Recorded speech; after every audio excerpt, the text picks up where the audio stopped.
Massachusetts Appeals Court. It is my great pleasure to be sitting this morning with Justices Englander and Brennan, and I am Gabrielle Wolohojian. We have 6 cases on the list this morning. I anticipate that we'll take a short break after the 3rd case, so if you're sitting here and you're on the second half of the list, that's just to help you plan. I think many of you are familiar with our rules, but I'll just briefly mention that each side receives 15 minutes to argue, and there is no rebuttal. About a minute and a half before the end of your time expires, the yellow light will go on, and that's to give you a warning that you have a limited amount of time to wrap up your argument in the way that you would like. We try to refrain from asking questions during that period so that you can wrap up gracefully, but that's not a promise. So with that, I'm going to call the first case, which is 23P0290, Commonwealth versus Juan Carlos Felix. And is it Attorney Malm? Yes, sir. Good morning, Your Honors. Morning. We're ready whenever you are. May it please the Court. Matthew Malm for Mr. Felix. Would you please, you may have to adjust the microphone and don't forget to project. Yes, Your Honor. Sorry. So as Your Honors are aware, this is a constructive possession case. In particular, it's a constructive possession case in a residence, which has, a fairly well-developed area of law specific to that. The Commonwealth has to prove a particular link, connecting the defendant to the contraband, to the area where the contraband was found. It's not enough that he shared the premises or were in the premises. Can we back up for a moment? Because I probably should know the answer to this, but does the defendant concede that this was his residence? No. No, that was not in the evidence. The only thing is connecting him to the residence was that Aaron's rental agreement that was found somewhere in the apartment. Commonwealth didn't establish where in the apartment it was found, whether it was in. But in closing argument, the Commonwealth said on multiple occasions the defendant and his girlfriend live here. Yeah. Without objection. Yeah, that argument wasn't supported by the evidence. Could the jury infer anything at all from the fact that he was standing, while he wasn't in it, he was certainly at it at the time? Yeah, he was, so he's in conjunction with the piece of mail, or I mean the rental agreement, sorry. So is Your Honor referring to his location when the police arrived? Yes, yeah. I am. So no, no, I don't think they can infer anything from that as far as his connection to the apartment. He was in a driveway beside a vehicle when the police arrived. So that doesn't provide any link, as far as him living there. Just because he's on, a driveway of a house certainly doesn't mean he lived there. That'd be too far of an inferential leap. And why does a document found in the apartment that lists that address, that specific apartment, with his name on it as his address, why is that not sufficient evidence in the light most favorable to the Commonwealth for a fact finder to infer that he lived there? Yes, Your Honor. And it's not because they don't. So it has to be a particular link to the area where the drugs are found. And so that letter... We're starting at the apartment. Let's just start with the apartment. Yeah, the apartment. So yep. Yeah, the letter was found inside the apartment. That's all we know. We don't know whether it was found in one of the 2 bedrooms, in the kitchen, right, in the living room, in the bathroom. We don't know where it was found. Say it was in the mailbox or sitting on the street, but it lists his name and that address. Is that not evidence of anything? Well, so it's relevant... Or in his pocket. Yeah. So it's relevant to connecting him to a particular room where the drugs were found. So it is relevant as far as the location of the letter.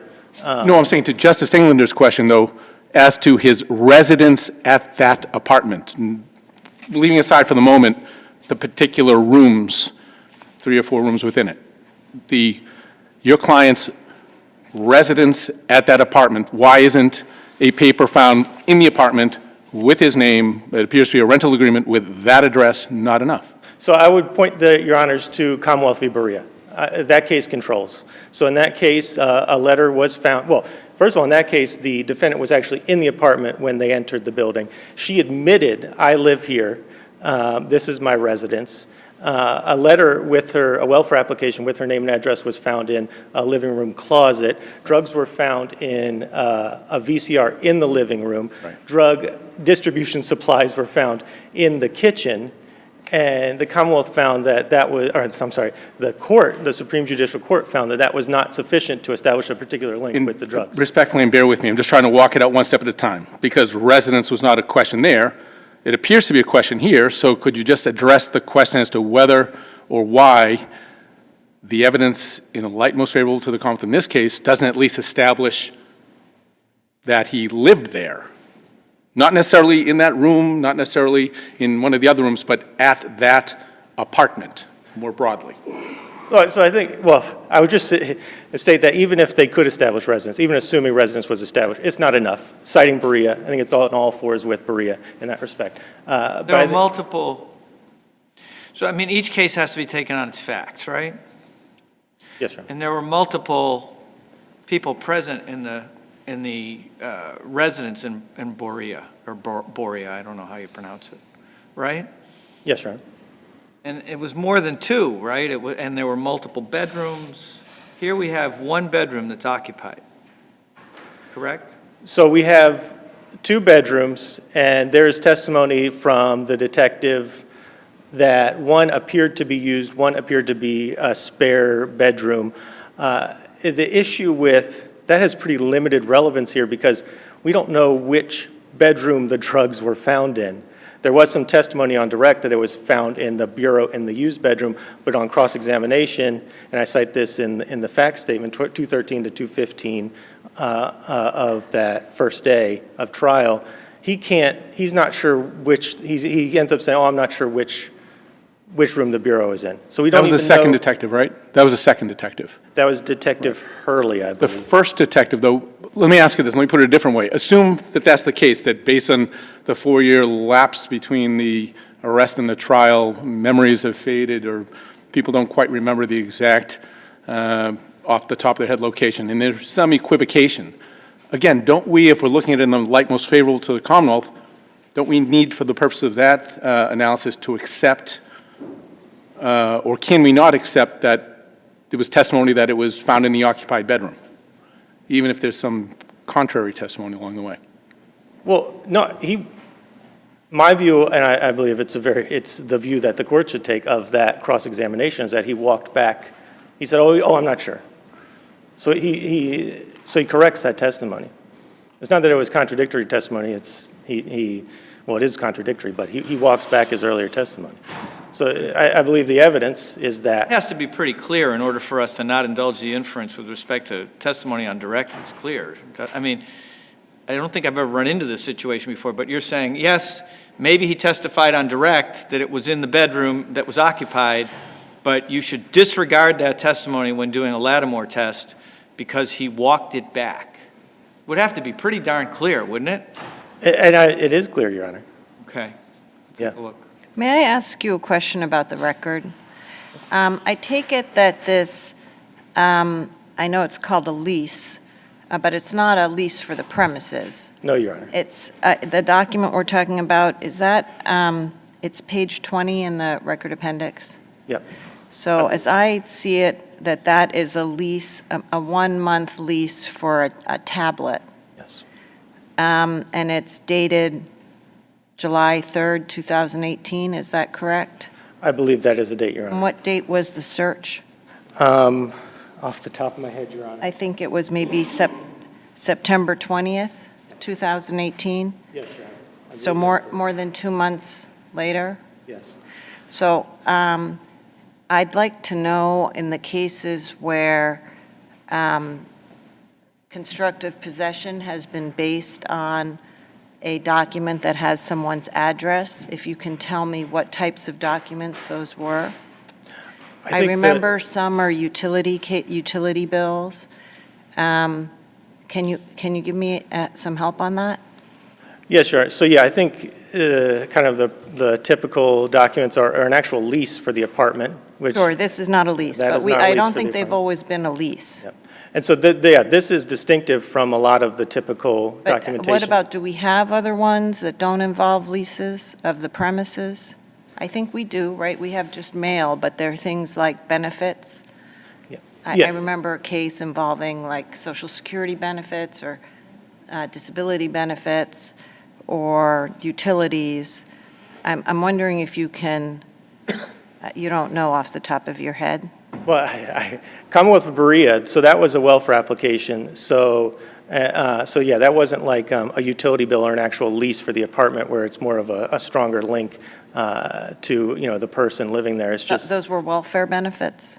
yeah, and the court said, quote, I believe the quote, it described it as a welfare application. And do we know the date of that document relative to the date of that the drugs were found from that case? Off the top of my head, I do not know. I'm sorry. Okay. I don't know if. I'll ask your sister the same types of questions. Okay, thank you.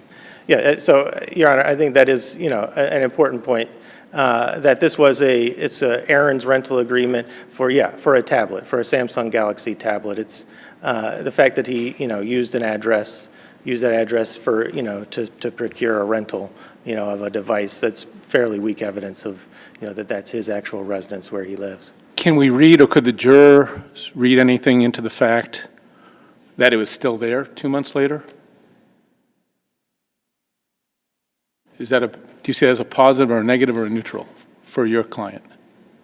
Well, yeah, the fact that it's there, admittedly has some relevance, but it's, again, limited by the fact that we don't know where it was found. And the case law requires they have to be, it can't be that you share the premises with somebody. It can't be that you're in the premises. Not enough. They have to have a particular link, and that's a quote, particular link to the area where the drugs were found. And so we don't know where the rental agreement was. Let's assume the drugs were found in the only bedroom that was occupied. Let's assume that there was evidence sufficient for the jury to infer that both he and Ms. Ortiz lived there. Okay? But there's only one bedroom that's occupied. Is that sufficient? No.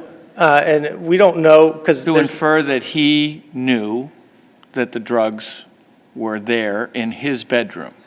Well, we don't, so that, the evidence that you laid out, I don't think, that does not establish that that was his bedroom. Well, couldn't a jury reasonably infer if only one bedroom is occupied? And if the jury can, assume the jury can reasonably infer that he lives there.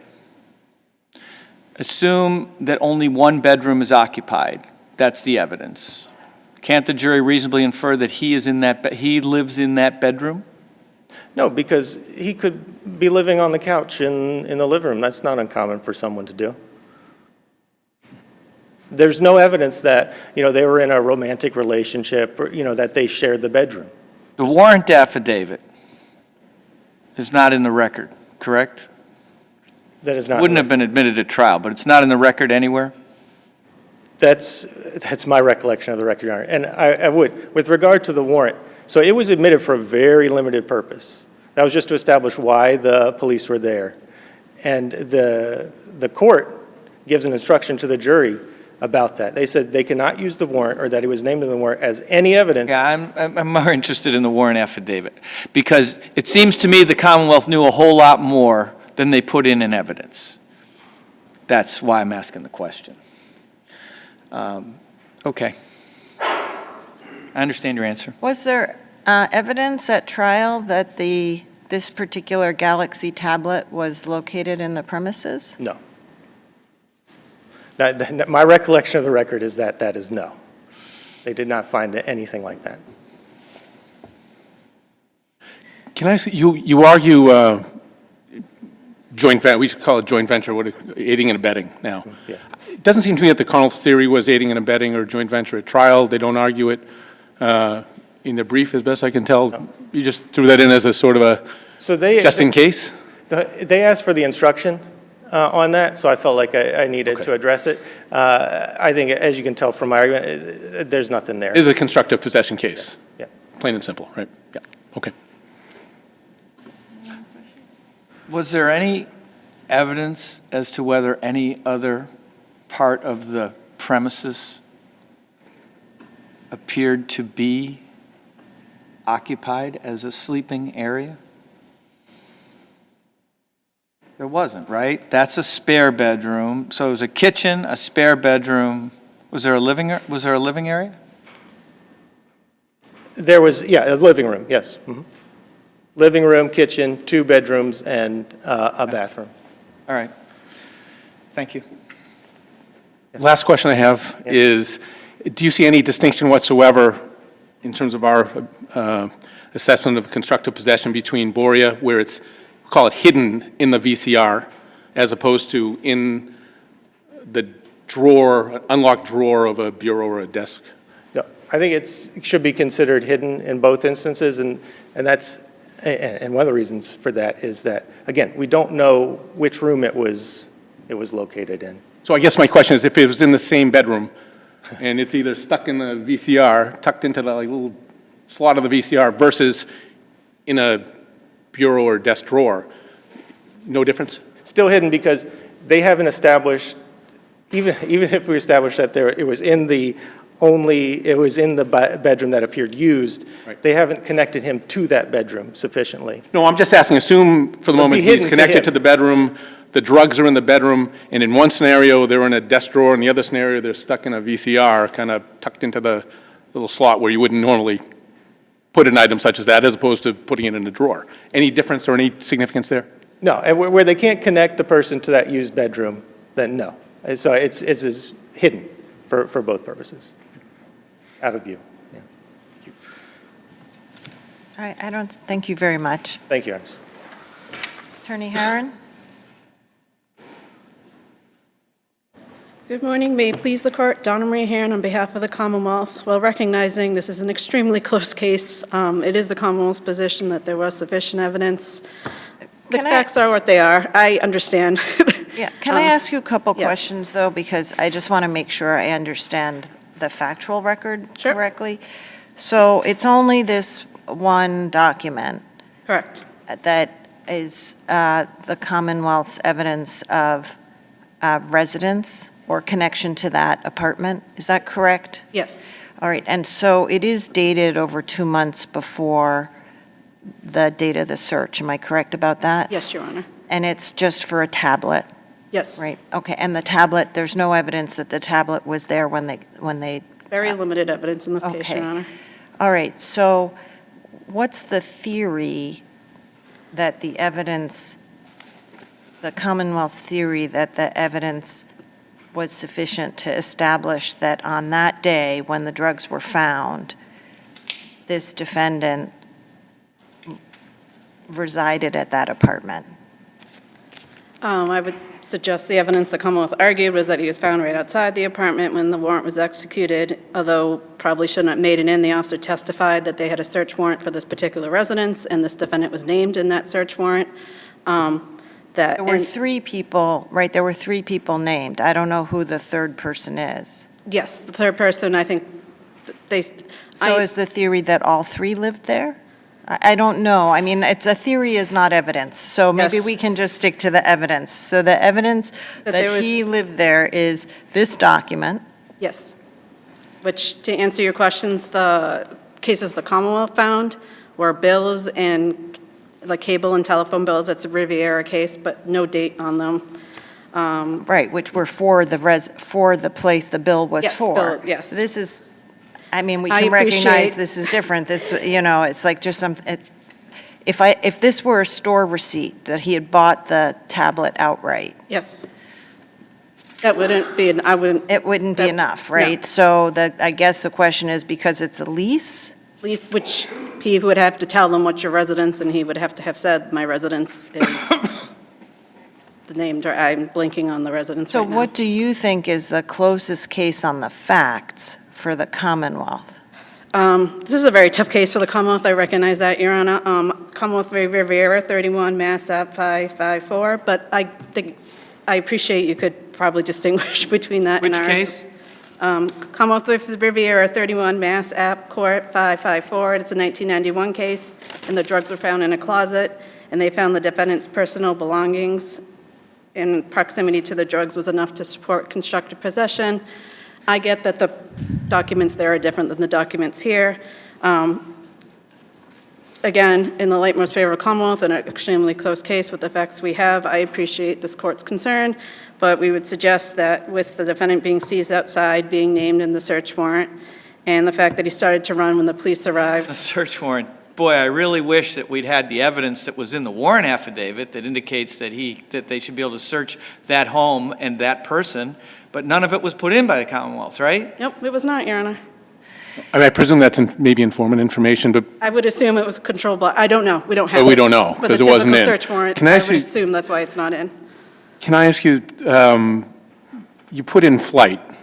Yes. I know. Okay. I appreciate, Are you I are you appreciate standing on this. flight, or is it really, I mean, it took two, he said he saw started to run 6 or and 7 then guys stopped. running, plainclothes guys running at the apartment. They started to run 2 steps, stop, they stop, they can, okay. So we're not, so flight's probably not your best argument. Have we ever said that being listed on a search warrant was sufficient for purposes at trial to establish residence? Not that I could find, Your Honor. Okay. Do you see any difference, same question, between between drugs being found inside a VCR versus inside a desk drawer or a bureau drawer? Just a little bit, because inside a VCR is a peculiar place to place your drugs, while inside a desk drawer, you'd have more, it's more usable, someone's more apt to possess what's in a desk drawer. If you're hiding it inside a VCR, you're really trying to hide the drugs. And in Clark, that was a common area, at least that's what the Yes, court found, common area versus here. Your argument is one occupied bedroom, he's an occupant, yes. so he occupied it. And what about the defendant's contention that to whatever extent there was some vacillation as to whether the drugs are found in that bedroom as opposed to somewhere else, how do you My consider that? recollection of the record, and I don't have the trial transcripts in front of me, but I have cited in my brief, trial volume 1 at 200 to 201, 203, and 220, the officer testified they were found in the used bedroom. Any unsurety in closing, in his cross-examination, I don't think he said, no, it wasn't there. I believe he may have wavered a bit. When looking at sufficient of the evidence, you look at it in light most favorable. So while it could have hurt his credibility, I don't think it diminishes the fact that he did say that was one used bedroom and one unused bedroom. You with the drugs. established that there was only one person in the house, and it was him. He lived there, and it was in the bedroom. You would say that's enough for sure, right? Yes.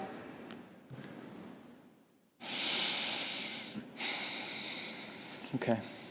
If there's no further questions, the Commonwealth will rest on its brief. No, thank Thank you you. very much. Thank you both for your argument, and the case is submitted.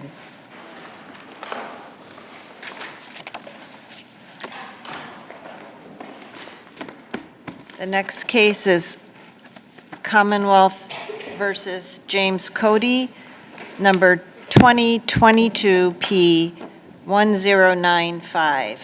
Attorney Burkholder, Good morning, Your Honors. we're ready whenever you are, but take a moment to settle down. Okay. I know the court has read our briefs. I think that they sufficiently set forth the facts that have occurred in this case. Certainly, there's a terrible history of continued sexual misconduct. What I find interesting in the case, and what I tried to convey in my brief, is this. 2006, he gets found not SDP.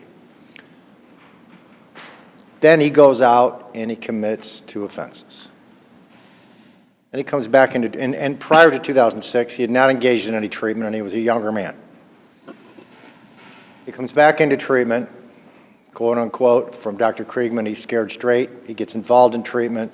And most importantly, since March of 2019, he does nothing else wrong, which is completely out of character for this guy, given his record and the amount of disciplinary violations he's had and sexual misconduct violations he's had and the like. So why is it important to me? Can you just say that again? What years, during what period do you say is that? 2019.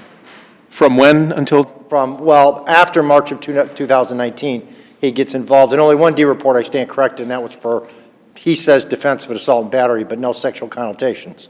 When was trial? 21, right? Again, please? When was trial? 21? Yes. Trial was August, I'm sorry, I wrote it down. Oh, here it is. Let's see. Trial was October 15th, 21st through 20th.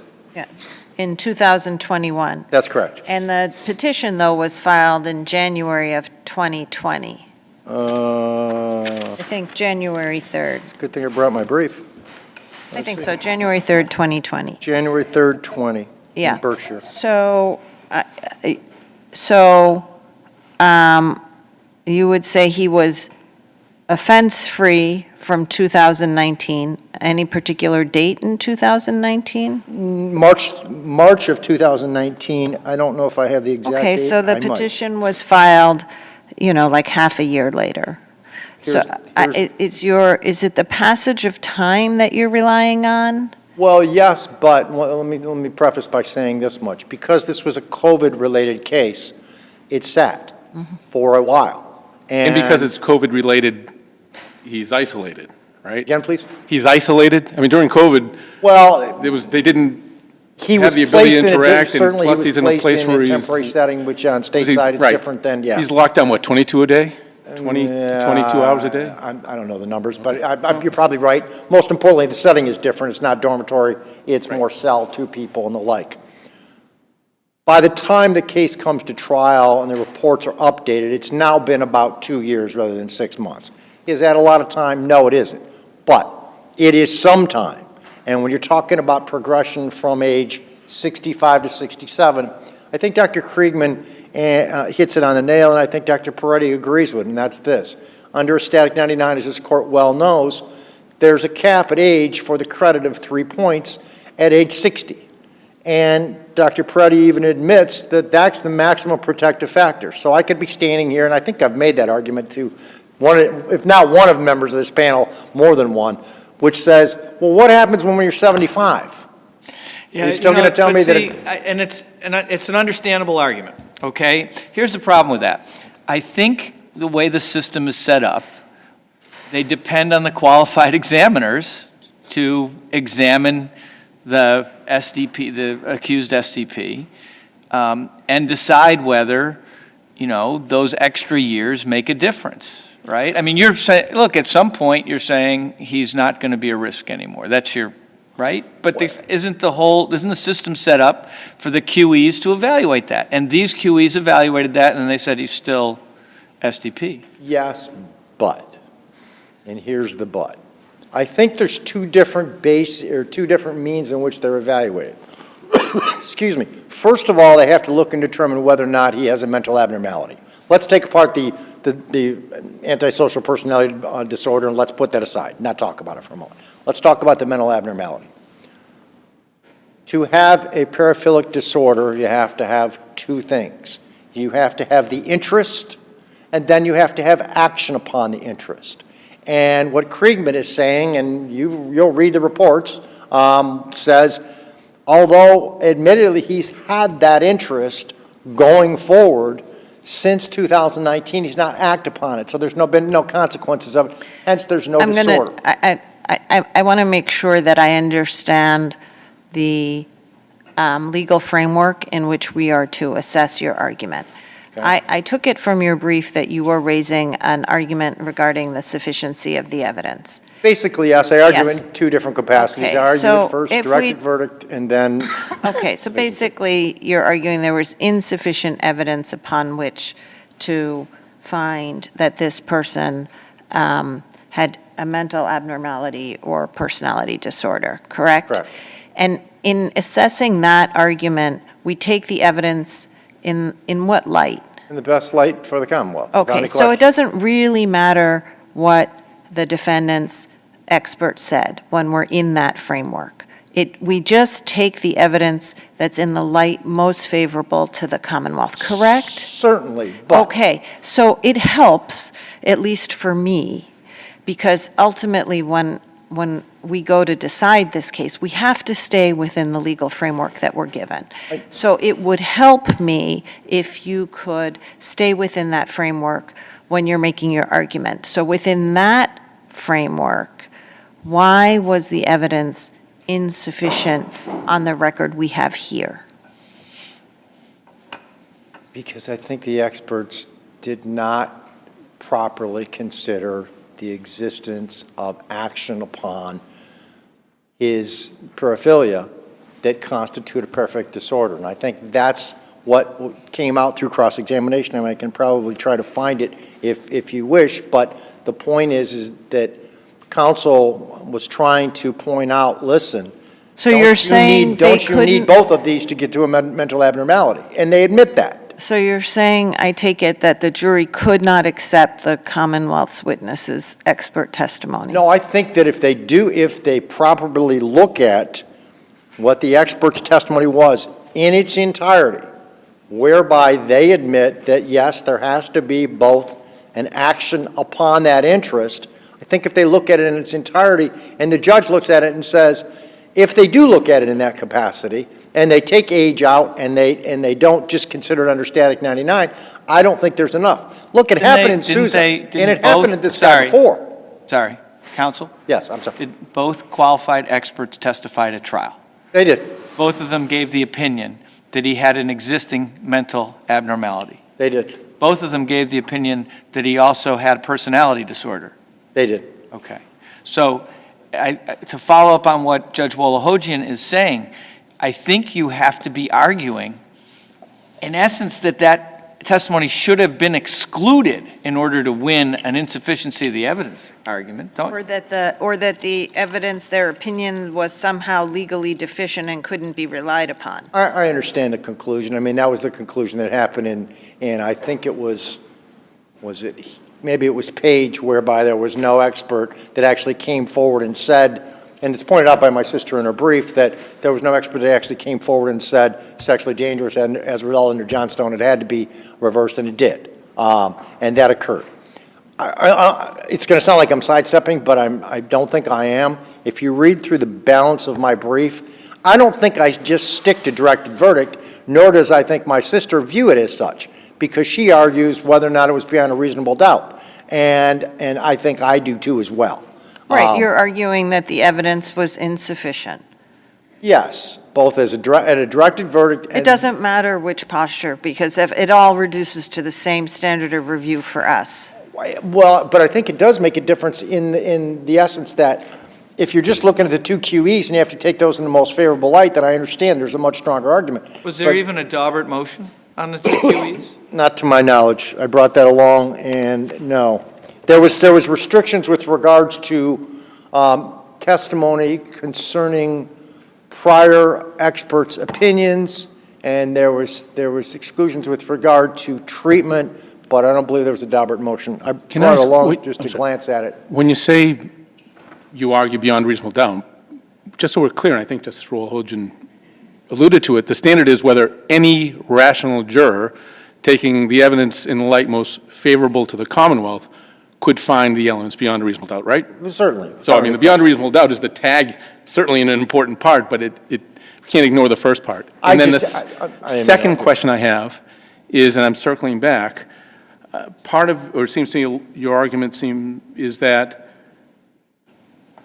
because he did not act out for that span of time from 2019 on, and again, I'm looking at your client's testimony, which is at volume 5, page 90, and he says he spent 20 hours a day in his cell by himself.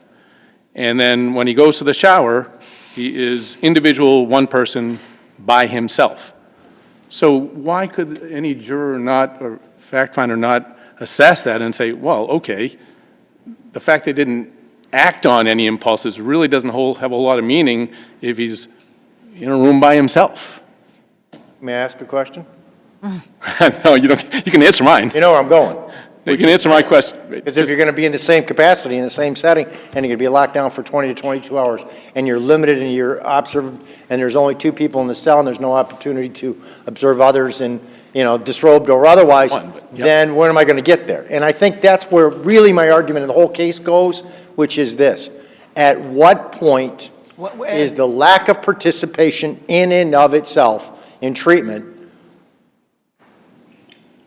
Even the experts say lack of participation is not risk indicated, it's not risk increasing. Certainly participation is risk decreasing, but lack of participation is not. So at some point, these guys, and there are many of them that sit out there that are 75 years old that sit in their cells and don't do anything, and they're restricted in that capacity. Wait, the evidence, the experts say, they don't say it's not risk increasing. They say we don't have a correlation between a lack of participation in sex offender treatment and increased risk. Isn't that what they testify to, if they say that at all? Let me see, this is from my sister's brief, lack of treatment is not a risk increaser. That's from my sister's brief. That's very odd, because I could swear I've seen, I don't know how many cases where the lack of treatment is considered as part of a risk-increasing factor. Without For any purposes of, question. For example, for purposes of whether they're level 2 or level 3 or level 1 on SORB cases. Without any question. Okay, so that's very odd to me.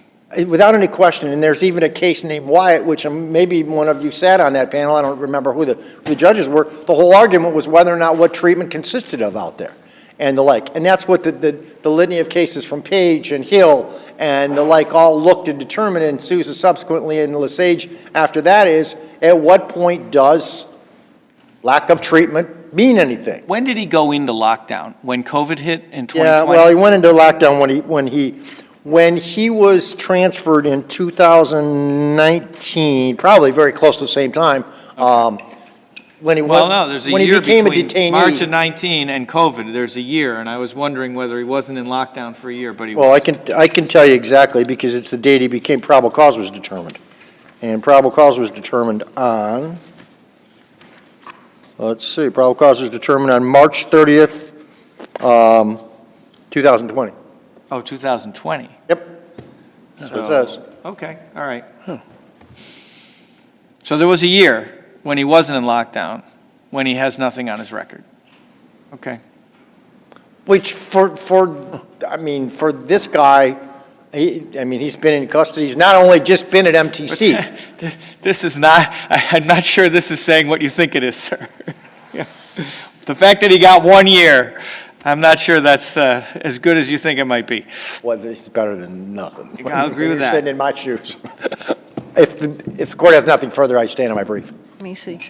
No, thank you very much. Thank you. Attorney McGrath? Good morning, Your Honors. Jocelyn McGrath for the Commonwealth. As a preliminary matter, I need to ask your leave to make a factual error correction. On my page 16 of my brief, I stated that the March 2009 oral rape of Jason occurred in the North Adams Williamstown Library. It actually occurred in the public library. So that is a I significant- wondered about how all of these things happened in the same college library, or so many of them. It struck me as odd. Thank you, Your Honor, for your understanding. As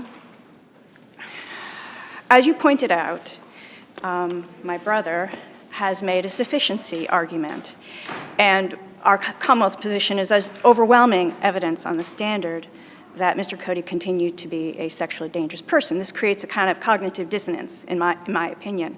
I would just like to add one thing that you pointed out, that I think the QEs for the Commonwealth said that a lack of successful treatment is not protective. Was that what you were going for? Is not. Protective. It doesn't provide protection.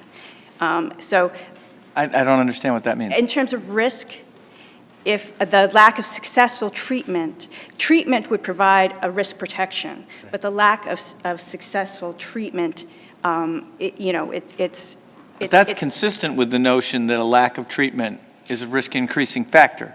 It's actually, it's how the standard works is that it basically, it describes the abnormality, it describes the sort of dynamic factors and the kind of personality disorders. And then it goes towards what are the risks, the static risks, dynamic factors that are risks, and then it says what are the protective factors on the far end. So I think that's the sequence. So I think I'm only trying to understand the argument because I didn't actually develop this in the brief. Look, I might have this wrong, but I think and I thought I saw this in the briefs as well, I think what your brother is saying is the lack of completing sex offender treatment should not be considered as a risk-elevating factor with respect to someone in an SDP case. And that strikes me as inconsistent with a lot of argument and a lot of briefs that I've read over the last several years. But I thought that you had, so I thought that was essentially uncontested in the briefs. I understand, Your Honor. Is it contested in, I mean, Oh, no, I don't believe so. I don't think it was framed that way. I don't think it was framed like the lack of that just seems very odd to me. If you would like me to go to my brief and clarify it and send in a letter, I could, if it's that important. No, that's all right, Okay. thanks. Can you talk a little bit about the static 99 and 60 years old? Absolutely, Your Honor. I think what's really interesting is that I went back to the two cases that I had cited, sort of Sousa, which I took the framework, the legal framework from, and in the Sage. And I noticed that they didn't, even though it had been revised, the static R had been revised, the 99, they didn't use it. This is actually a case where they're using the revised instrument, which basically does have at 60, if someone is released, they actually have a 5-year period where the actuarial period would apply. So even though they say the cutoff is 60, it actually really goes in an actuarial sense to 65. Don't understand that. No, this is what let's try to get on the same page, or at least help me get on the page. What I understand is that in the static, there's a number assigned to various events, prior events for this particular person, but you subtract 3 if the person is over 60. Right? So this, good, yes. I think in this case, the person was assigned to 6, right? The petitioner was assigned to 6. And that means he got to 9, and then we took away 3. But we can't take away any more than 3. If he's 90 years old, we're only going to take away 3. Is that the way it works? Essentially, yes, Your Honor. That Okay. is the way it works. All right. And I does think that make sense? Absolutely, because we're talking, I mean, if we do accept the fact that, which was really extraordinary, that we revised this instrument to be able to take into account the fact that aging does reduce sexual recidivism. And then really what happens is that, so I don't understand. So if you revise it, but you revise it incorrectly, that doesn't matter?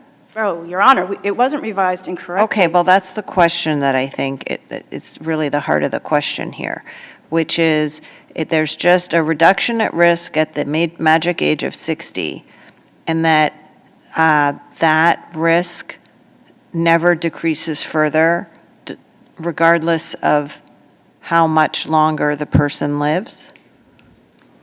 Your Honor, And what would be the scientific basis for that proposition?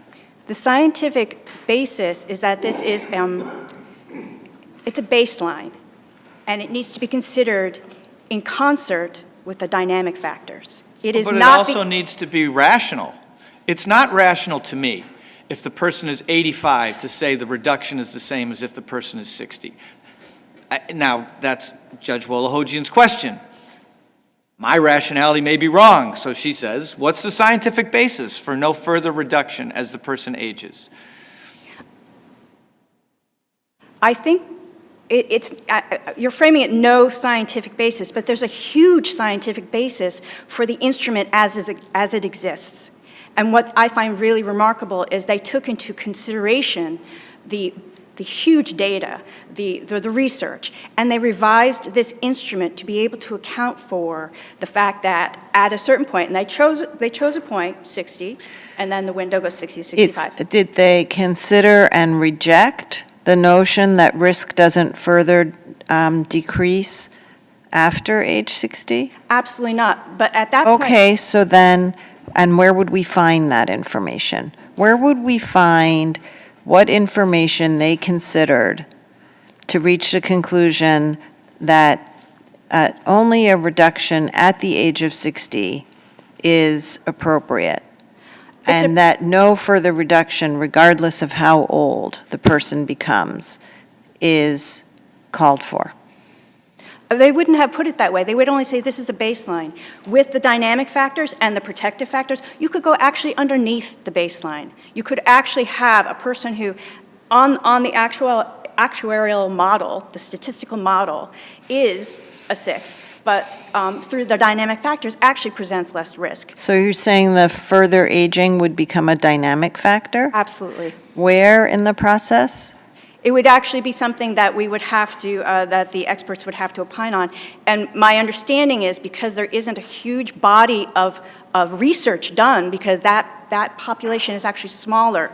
The over 60 population, for whatever reason, I'm a layperson, they chose that as a threshold. They chose it as a threshold for statistical He's reasons. 70 years old now, right?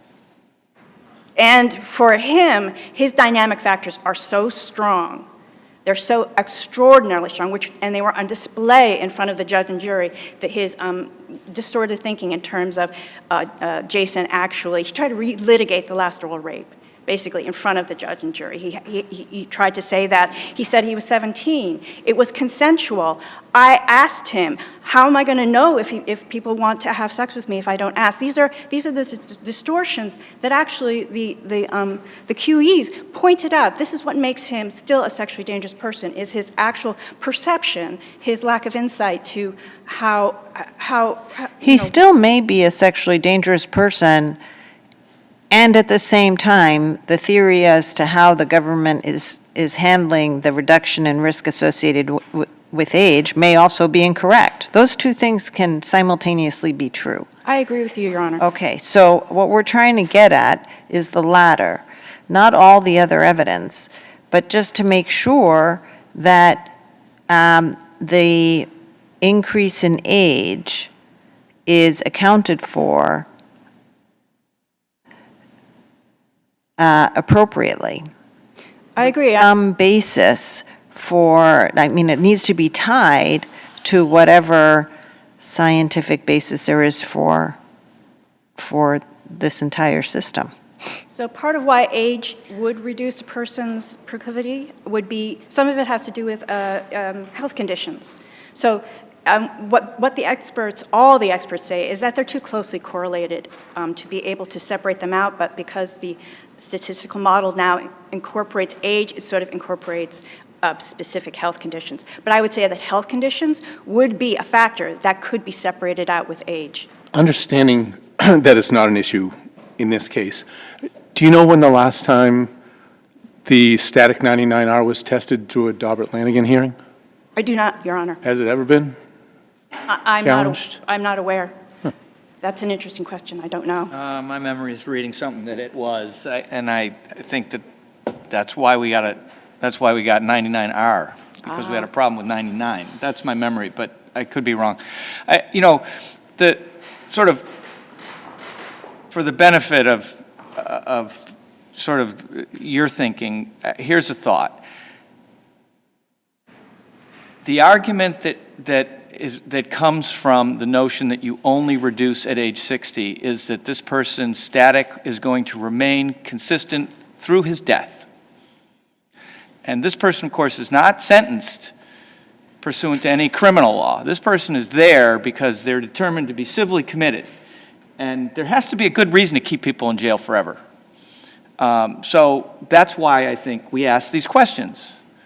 All right? Mm-hmm. There has to be something, some rational, one would think there's an end point to someone being a sexually dangerous person that occurs before age 90. That's just my sort of general thought. Mm. What's interesting is this is not that case. This is a case with I understand it's not that case, but it is part that case. He's 70 now. And yet there's no further reduction for the next 10 years. Respectfully, Your Honor, I think that we still take these case by case. So here's an example of someone whose preferred sexual transgression is oral sex. So in a sense, he's arguing that I physically cannot get an erection and I cannot have an orgasm, but his actual activity does not require his physical capacity. So I think, really, even though you're saying, I understand, it is uncomfortable. This is the reason why we're here. It is uncomfortable. But I think that we still take it case by case, and in this case, the way he offended and the lack of insight, which was really extraordinarily available to everyone at trial. Also, the lack of an exit plan. His transition plan was remarkably weak. I mean, no friends, not planning to do treatment. He wanted to leave the state. He was going to go in a homeless shelter. I mean, he really, you could have compassion for this person, but really the part of the issue here is that where should he live? You know, where should he live? And that is not actually something that we can solve here. I appreciate your concern, and I share your concern.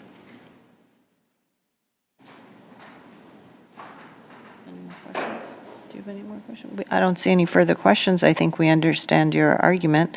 Do you have anything further you'd like to add? No, Your Honor, I feel very grateful to have been able to have this conversation with you.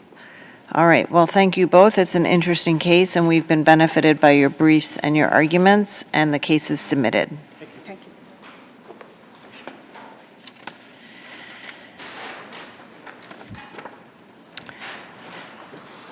The next case is Commonwealth versus DOSSANTOS, 2022P 1125. And as a reminder for those of you who are planning ahead, we're going to take a 10 to 15-minute recess after this case.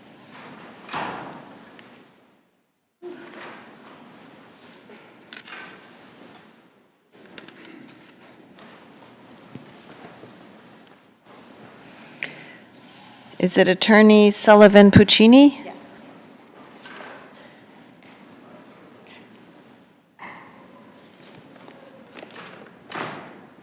May it please the court. Sharon Sullivan Puccini on behalf of Mr. DOSSANTOS, the defendant.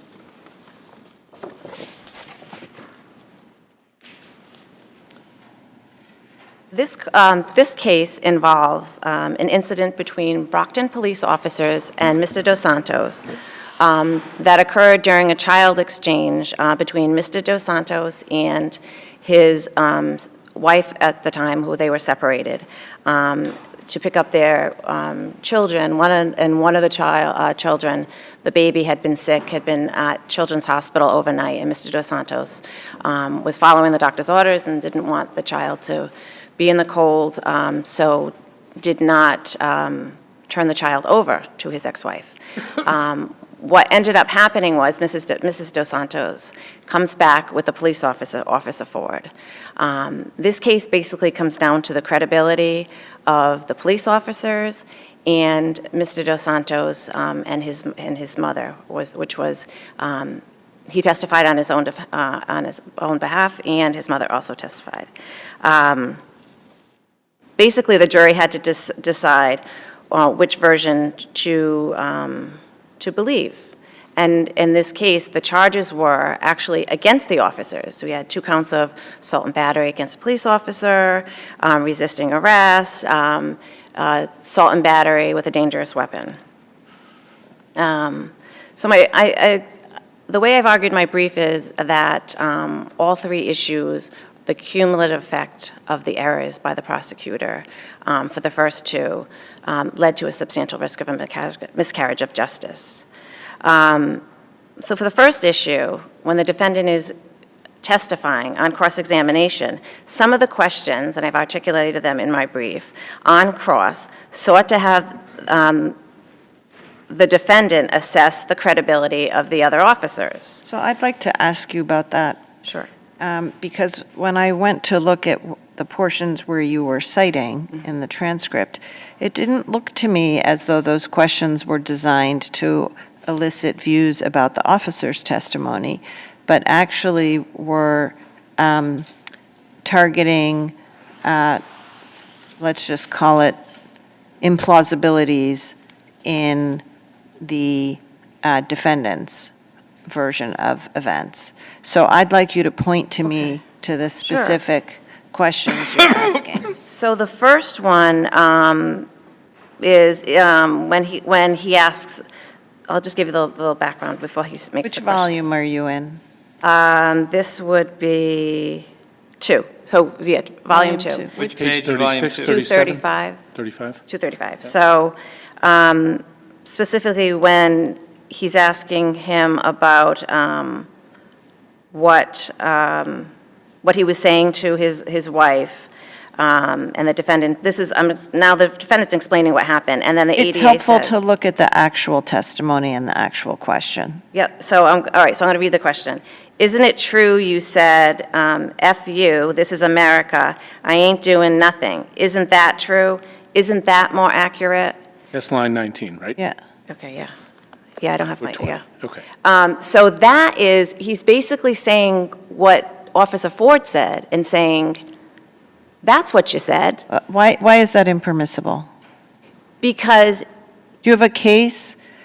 so the case, yeah, so what he's doing with his questions, in the specific ones that I've outlined, not every question, but he's tempting him, and that's Kynes, and the case that I like, although is Long, and in Long, there were multiple. I honestly do not understand, and I'm sorry to say that That's way. okay. I don't see any solicitation of an opinion in this question on the veracity of the police officer. Because what he's basically saying is, didn't you say this, which is what the police officer said in No, his he's saying, testimony. isn't it true that you said this?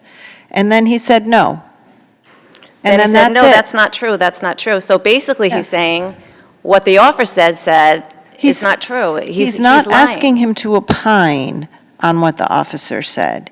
The prosecutor is highlighting a contradiction in testimony between the defendant's version of what happened and the officer's version of what happened. How is that impermissible?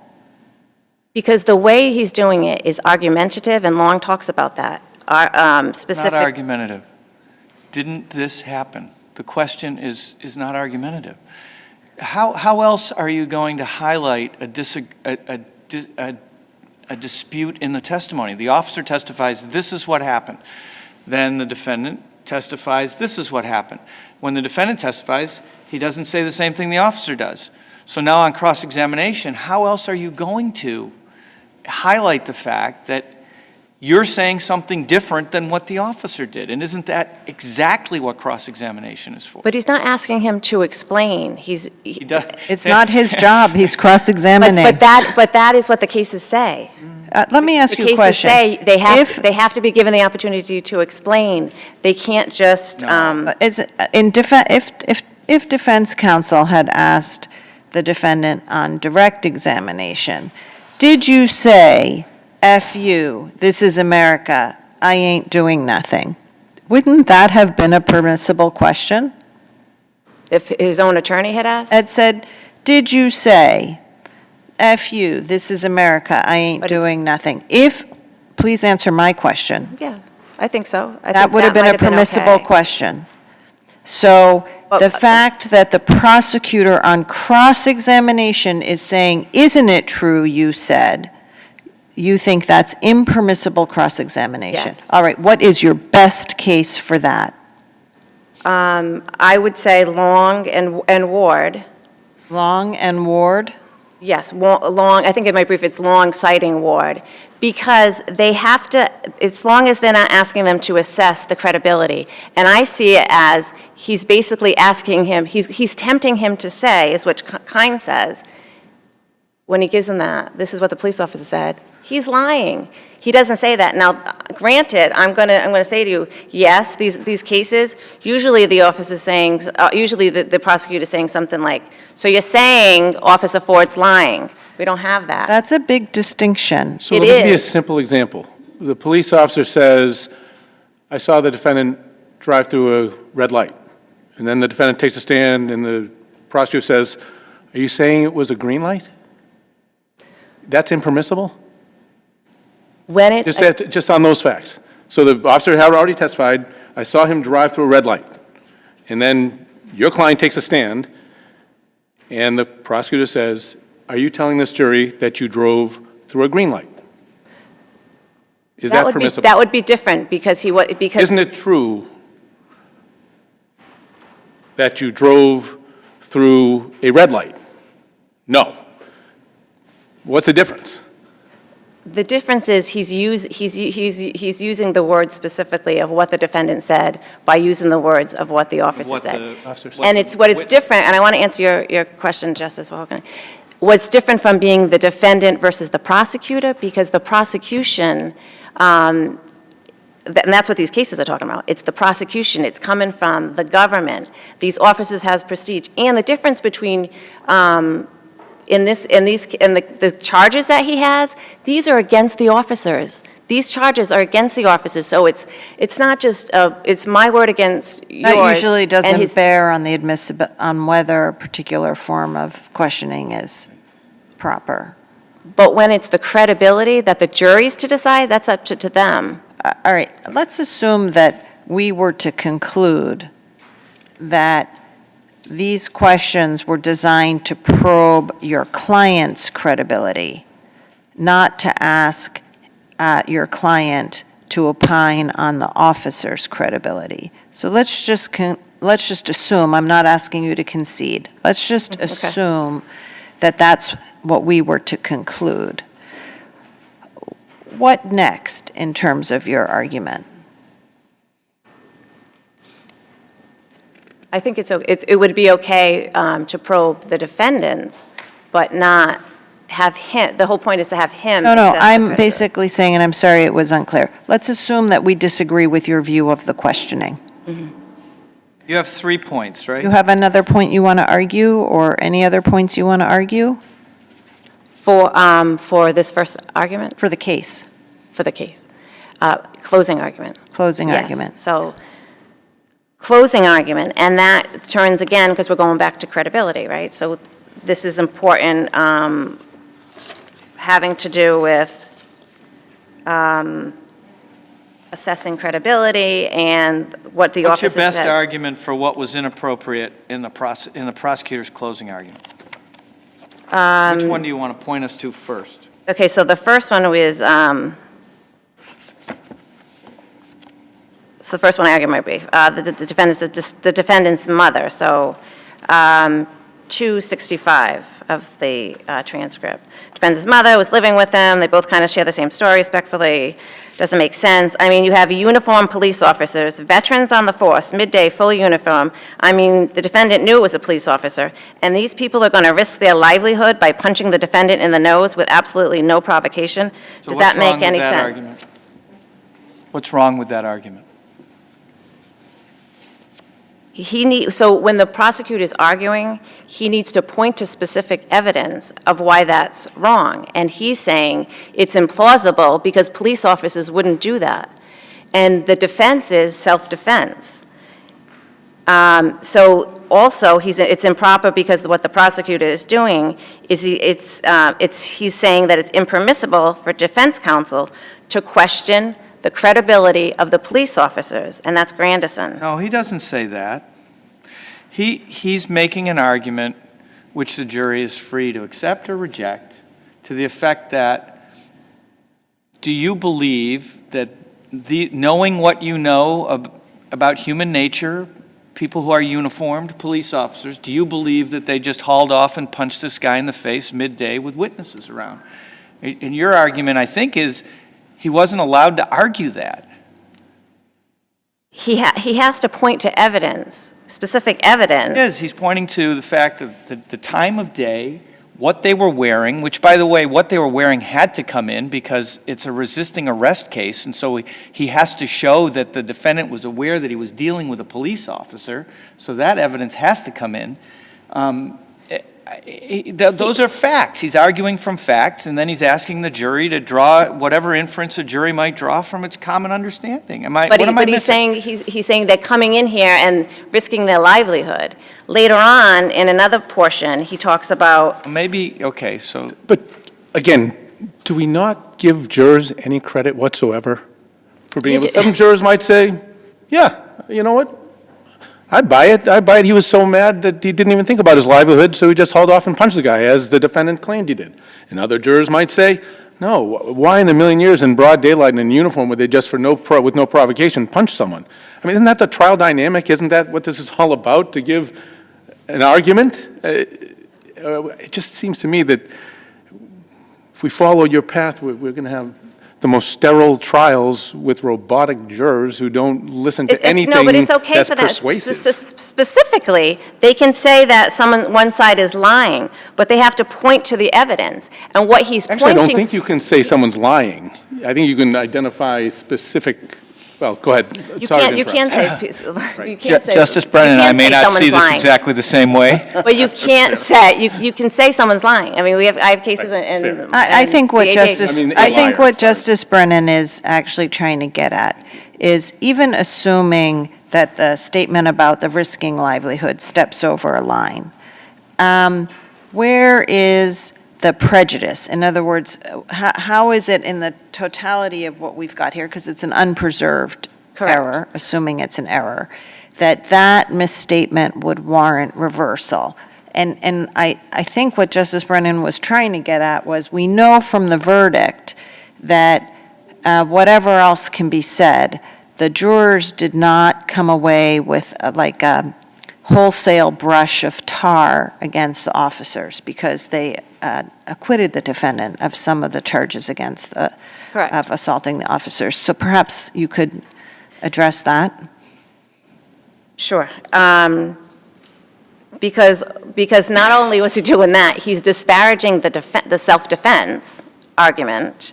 And also, it's not proper to say they're just because the police come in here. And that's the thrust of his argument. He's basically, later on, I argue about him just coming, the police officer just coming in, and the prosecution argues in their brief, well, the other witnesses came in, but they're not on the same footing. A police officer has the prestige of the government, and they're an agent of the government.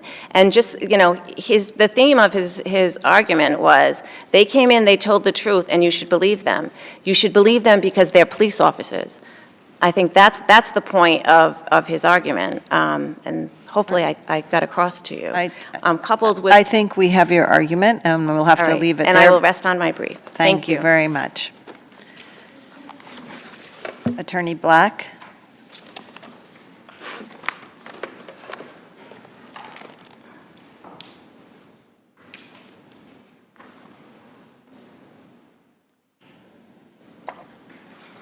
Good morning. May it please the court, Johanna Black on behalf of the Commonwealth. I think I just want to touch on two quick points with respect to the prosecutor's closing argument issue, and then just open it up for questions if any of your honors would like to ask the Commonwealth any.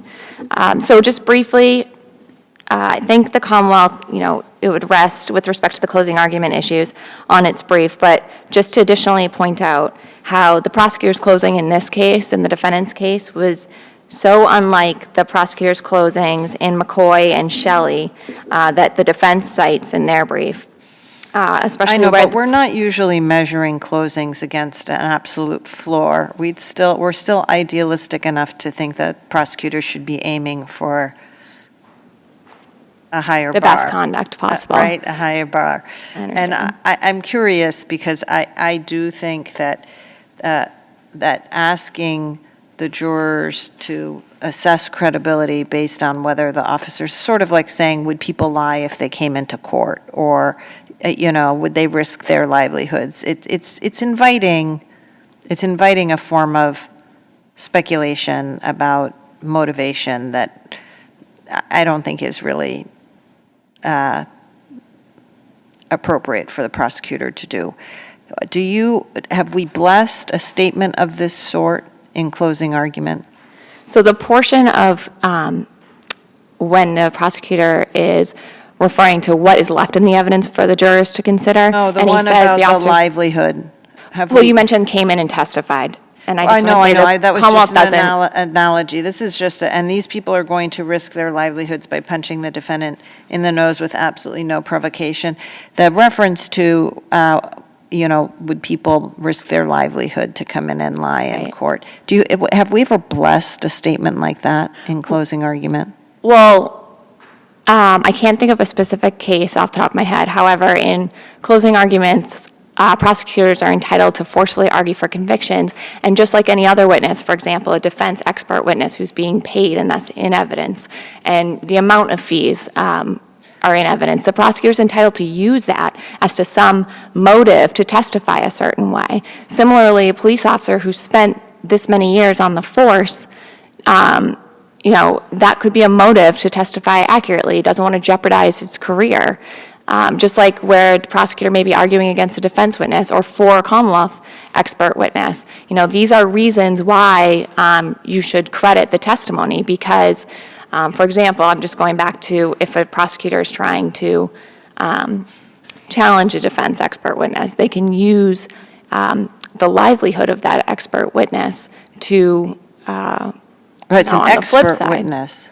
Right. Right, but we're talking here about a lay witness. So for a lay witness, a civilian witness, if a And do you have, civilian witness I guess I still testified- haven't heard a case cite, which is what I was Think looking of one off the for. top of my head, just in practice as a trial attorney and on Commonwealth appeals. concede that the statement, and he's going to come in here and risk his livelihood, does the Commonwealth concede that that was incorrect?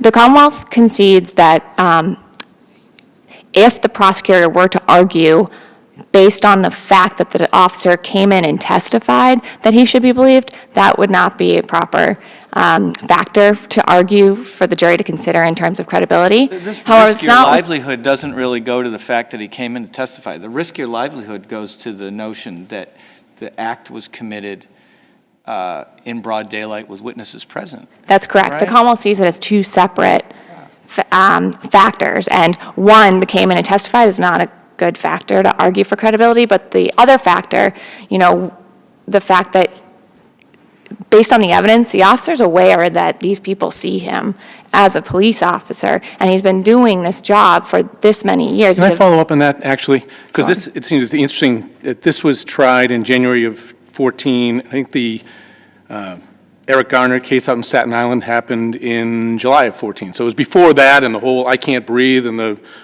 all the protests, and Black Lives Matter, et cetera, right? So do you think that if that argument is fair, it's fair for a defense attorney to stand up and say, well, clearly we know that police officers don't care whether what their livelihood is at stake or not. They're just going to do what they want to do in the moment, and allude to all of that background that is not part of the actual case. I understand Your Honor's concern. So what's your answer? The Commonwealth's Do you position think is it's the other side that of the coin? attorneys should stick to the evidence when Okay. making their closing arguments. The Commonwealth understands Your Honor's concern. And do we have any testimony from the officers that, wow, my livelihood, this is what I do for a living, and I would never think to do that because how stupid would I be to punch someone? I'm not sure you get that in anyway, but there's nothing along those lines. Jurors are entitled to draw reasonable inferences, and prosecutors can argue those inferences. Well, that, I So think, he doesn't is the have to issue, say isn't it? that. I mean, I'm very sympathetic to what Justice Brennan said earlier, where he said, if we're not careful, we're going to put straitjackets on what can or can't be said. It seems to me that in this case, if the Commonwealth was, although the Commonwealth goes second, but if they somehow were suggesting, look, would he risk his livelihood, it would be reasonable for a defense lawyer to get up and say, look, there are situations out there and we're all aware of them. Well, the defense where in they this have risked their case, livelihood. the defense in this case could have made the argument, And the Commonwealth wouldn't be able to object, right? To if that it's in the argument evidence, under or it's a those reasonable inference from the circumstances. evidence, of course not. But here, the defense could have elicited, how long have you two worked together with the officers, and tried to drum up some basis to make an inference that maybe Officer Ford is lying. But, it just needs to be grounded in the evidence. So, just because one officer does a bad thing doesn't mean all officers are going to, and that's why we do still need to Okay, stick grounded to. in the evidence. And that goes back to Justice Brennan's question about livelihood and whether there was any evidence about that. Okay. Thank you, Your Honors. There are no further questions. Commonwealth rests on its brief. I don't see any, so with that, thank you both. Thank you you. both for your able briefs and arguments, and with that, the case is submitted. We're going to take a 10 to 15-minute break now. We'll be back on the bench at 11.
Okay. The following case is, I think, fully impounded. So I'd like everyone to just remember that we're not going to use any names. So I personally find it most useful if we can refer to people in this kind of case by their status in the case, like not plaintiff defendant, but father, mother, child, something that we'll be able to keep track of who's who. With that, the next case is 2023 P0523, Department of Children and Families versus Father One. Good morning. May it please the court, my name is Alan Campbell, and it's my privilege to represent Father in this appeal. In this appeal, Father is seeking a new trial in the first instance, or in the alternative, at least an order for ongoing contact with his daughter. And in this case, we have a combination of errors that leads to the ultimate conclusion that the finding of unfitness and that it was in the child's best interest to terminate Father's rights is unsupportable. And that's we have from Luke quoting Ilona, we have that this court will reverse where the findings of fact are clearly erroneous or where there is clear error of law or abuse of discretion. And in this case, we have two important facts that are clearly erroneous, and we have two errors of law as well. The first is that the judge finding that Father was represented by counsel throughout this matter. He was not. Can I stop you there for a second? Of course. What do you say was his entitlement to be represented throughout? Oh, this isn't an argument that he was entitled to counsel. Then following that up, how was he prejudiced by not having counsel during the period of time where there was ongoing investigation and things when he was not entitled to have a lawyer? He's prejudiced because it influenced the judge's view of the entire case. The judge viewed the case through a lens of this gentleman has been represented by counsel for the entirety of this case, and he's done nothing until recently, whereas in fact he did not have counsel. Well, it was not nothing. It was only with respect to, as I understand it, those references were only made in connection with the father's efforts to establish paternity. Well, it's referenced 4 times through his conclusion. He starts off in the summary mentioning it, and then 2 other times in the general conclusions, and then in one of the, the most important sometimes conclusion is where you go through the statutory factors. He mentions it again there as well. And it may primarily be in his efforts to establish paternity, but again, I would say that it's an error that tainted everything.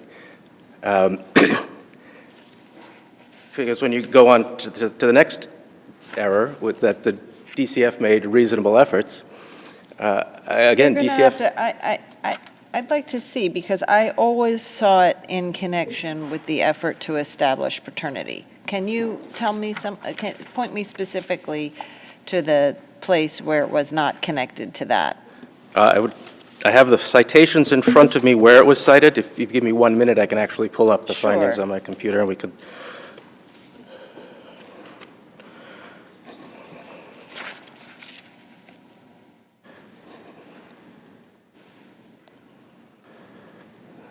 So appendix 3, actually, unfortunately, the file I'm looking at is attached to the brief, so the pages That's okay. don't necessarily match up.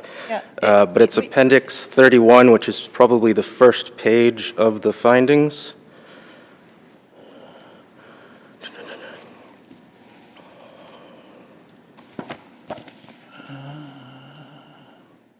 Do you have a paragraph number for the findings? I do not for the first one. For the other 4, it's conclusion 4, conclusion 9, conclusion 3410, and then the fourth one is the 3410. Let me look down. Okay, well, I think those were all in the context of... But rather than waste all of my time searching for it, I will, if that's the case, that doesn't change my argument, because he's thinking, again, and there was a colloquy during the trial where he's like, didn't he have counsel the whole time? And this is something that was on the judge's mind, because he does mention, again, he mentions it 4 times in the Counsel, not a big deal, but I'm pretty sure the judge is a she. Am I wrong? You're right, it is. Okay, it's not that It's my it default. really matters. No, Let's that's okay. assume, okay, I think it's conceded that the statements, the finding, if you will, that the father was not represented by counsel, or was represented by counsel throughout, was wrong. And it's on his mind. Work me through why that matters to what the judge said here. Because the judges in these cases are often looking at what has father done. Right. And even though the burden's always on DCF, the judges are always looking at what has the... And here there are findings that the father was offered the opportunity to visit with the child from basically day one, right? There are findings to that effect. And No, the no. father did not do so. For the first 2 weeks, he was offered visits. On January 14th... That's what I said, from day one. Yes, but on day one he was. But on day 20, DCF says, and there's a finding to this effect, which I've cited, you are not having visits until you establish paternity. So he Okay. briefly was offered visits. Wouldn't Not- that light a fire under, couldn't the judge find that should have lit a fire under your client to take some steps to establish paternity if he wanted visitation? Conceivably, but we have to look at the father. He's receiving SSDI payments, and he has a third-grade reading level. He has no attorney, and DCF is offering him no assistance. No one is offering him any assistance in establishing paternity. At no point... How do we know that? How do we know that? Yeah, Were there Because there's a some- lack of evidence of anyone, well, he didn't have an attorney, and there's a lack of evidence that DCF did this for him, even once he has... That's not the same thing as evidence that they weren't offering him anything. Well, I believe... If it wasn't, was it raised, whether he was, so, and this bleeds into your second argument here, that that the finding of reasonable efforts is error. Was that raised? I mean, the father chose not to testify, so clearly we don't know what he was or wasn't offered from his own testimony because he declined. So did someone say, did they say, look, there was a lack of reasonable efforts here? Was that argument made to the judge? In October, the October prior to trial, it was June 22 was the trial. In October 21, once he finally had counsel that he was happy with, there was an objection filed to a permanency plan, and in it, it was specifically mentioned that father was not receiving reasonable efforts, or DCF was not making reasonable efforts. Was it argued at the beginning of trial that DCF had not made reasonable efforts? Judge, one of the reasons that you should not terminate father's rights is because reasonable efforts were not made to reunify the family. I don't know that that was the case, but having argued reasonable efforts in many cases, trial is not the time to raise that. If you raise it at trial, it's too late. You have to raise it before trial, which father did, 6 months or 8 months rather. Prior to trial, he raised it. Well, if it's in some document, okay. It is, which I cite to in my brief. And I'll take a look. But no one is saying, you know, this is one of my arguments, Judge. This is why you shouldn't grant the relief that's sought. If that's not in a closing, an opening, or some sort of post or pre-trial filing, how does the judge even know? How does the DCF even know to put in the evidence you're claiming wasn't there? Because in a written objection to a permanency plan, father said DCF is not providing reasonable efforts. So DCF was on notice. Presumably the judge will have read the pleadings as well and would know that. Wow, I got to tell you that in most civil litigation that I'm familiar with, that wouldn't be enough to raise an issue. It certainly would have been better if counsel had filed a motion for abuse of discretion. That's true. It would have been better. But it was presented to the court in writing prior to trial with sufficient time for DCF to act on it. And it was within What was week or the two, I think. evidence at trial concerning what efforts the father made to establish paternity?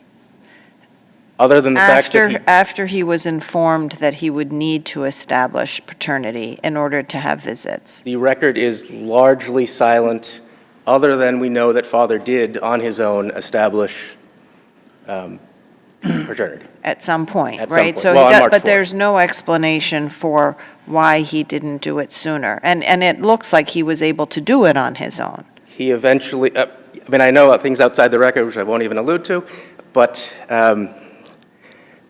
No, the record is silent. But we do know from, Wasn't he waiting for the husband/original legal father to disavow, or just holding off until that happened, partly? there is the very unfortunate circumstance that the legal father could have resolved this very easily. He went to, I believe, the hospital to disavow his child. He didn't bring identification with him, so the hospital wouldn't allow him to do it. So that's outside of father's control. But had he done that, father would have been on the birth certificate a few weeks after. But so he doesn't sign the surrender, the so-called legal father. But then it's, what, 2 years, 2.5 years? Well, Before it your is- client actually signs a document saying, I'm the father. well, How hard was that?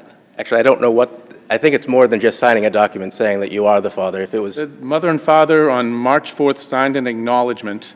I suppose it must have been notarized. Right. And then Well- the following day, he got counsel and away we I think actually it was the same day he was added to the petition.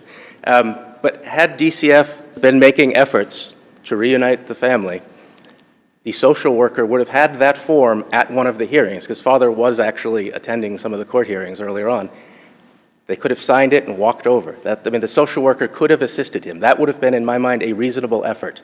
When you have somebody who's a putative father, you actually believe is How the do we know that didn't happen, though? This gets back to the questions I was asking before. How do we know that didn't happen? Well, we know it didn't happen in that they didn't sign the form and submit it, because it wasn't until March 4th, 2021. How do we know that the social worker didn't say, I'm happy to give you a form, and father never responded to it for 2.5 years? Well, in these cases, DCF bears the burden. There's no evidence No, well, presented they by did, DCF there that it was happened. evidence. The evidence was that they told him this would need to happen. Yes, that's not assisting somebody who's receiving SSDI. We don't know why he's receiving SSDI, but he's receiving SSDI and has a 3rd grade reading level. Our argument is that is not reasonable. To tell somebody in that situation, this is what you need to do. Let's accept for the moment that, that there was some basis for the delay, right?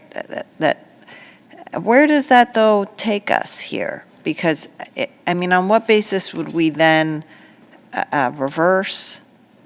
Well, what we know or is that vacate? what- Because once- there are so many, there's so much other evidence. there of- is evidence that's not favorable to father, but it does not compel the finding that termination is in his best interest. Because what you have is once father was appointed counsel in March, and he rejected his first 2 attorneys, or the first 2 attorneys withdrew, filed motions to withdraw, which were allowed. Father is appointed his trial counsel, I believe, October of 2021. That's when the objection immediately comes in about the reasonable efforts, and father, at that point, really steps up his efforts in becoming largely compliant. There are things he didn't do. He didn't do everything, but he was largely compliant at that point. And Counsel, once he can I had- ask, I don't know if you misspoke. When you say in his best interest, you're not talking about the father's best interest. If I said that, it was obviously, I mean, you're not- the all right. children's best interests are always paramount in these cases. So once father has counsel, and he So actually... what's the date you're saying at that point that he begins to become substantially in compliance with what's required? Once he gets so he had a service plan, original service plan who was actually listed as a parent or caregiver with no tasks. And then he's not on the next 3 service plans. Once he actually established a paternity and has a service plan, he immediately starts working on them. I know my brother or sister are going to say that he didn't benefit from them, but a lot of what comes out is he was raised in a DCF or DSS at the time family. He does not like DCF. He does not interact well with DCF. Right, and he's resistant to their suggestions. He is, but what we do know is that once he was offered visits having established paternity, from that date, March 4th, until the start of trial, he did not miss a single visit with his child. He So, asked for addition, he was only At given... that point, how old was the child? March 4th? March the 4th, child was, I March believe- 4th of which year? It was March 4th, 2021. The Right. child was a little over 2 years at that point. But the visits all went well. Regardless of father's inability to interact well with DCF, which I will concede, his conduct with DCF was not great.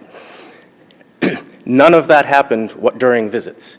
This isn't a person who would be visiting with a child and arguing with a social worker and slamming the door and yelling at them and cursing and things. The visits all went well. That's the evidence. He interacted well with the child. He was able to direct the child. He brought supplies. And again, these cases are about the best interests of the child. The fact that father and DCF don't get along didn't impact his ability to interact properly with the child. Why not? The father's ability to interact well with DCF bears on the father's ability to do what's required for reunification. Yes, father worked on nearly every one of the tasks on his service plan. And what I'm saying is he was able to show up at a DCF office, put aside his hatred, obvious hatred or disdain for DCF, and focus on his child in a positive way. You don't have to like DCF to be a fit parent.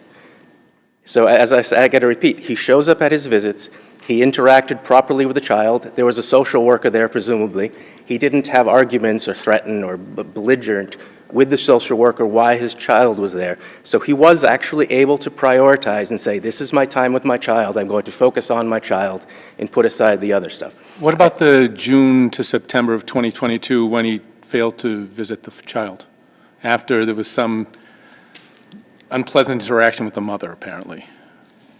That's not great for father. It would have been better had that continued. But again, it wasn't father saying, I don't want to visit with the child. He was actually complaining, again, interacting with DCF, saying, why are the visits inside? I want more visits. I want longer visits. I want them And outside. if I can't have them, I'm not going to see the child. That's what happened, right? If I can't have it the way I'm asking for it, then I will not spend time. That's not the with only child. interpretation of what happened. That is an interpretation of what happened. We don't know what would have happened my time is up, but we don't know what would have happened the following month, because the record stops with that short window. But I see that my time is up. Let me see if there are any further questions. No? All right, thank you. Thank you. We have your argument.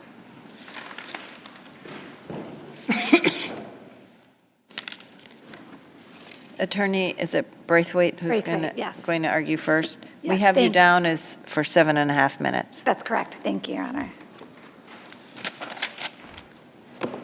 Members of the panel, may it please the court. I'm Kristen Braithwaite, Assistant General Counsel for the Department of Children and Families, and I'm here today asking you to affirm the lower court's termination decree.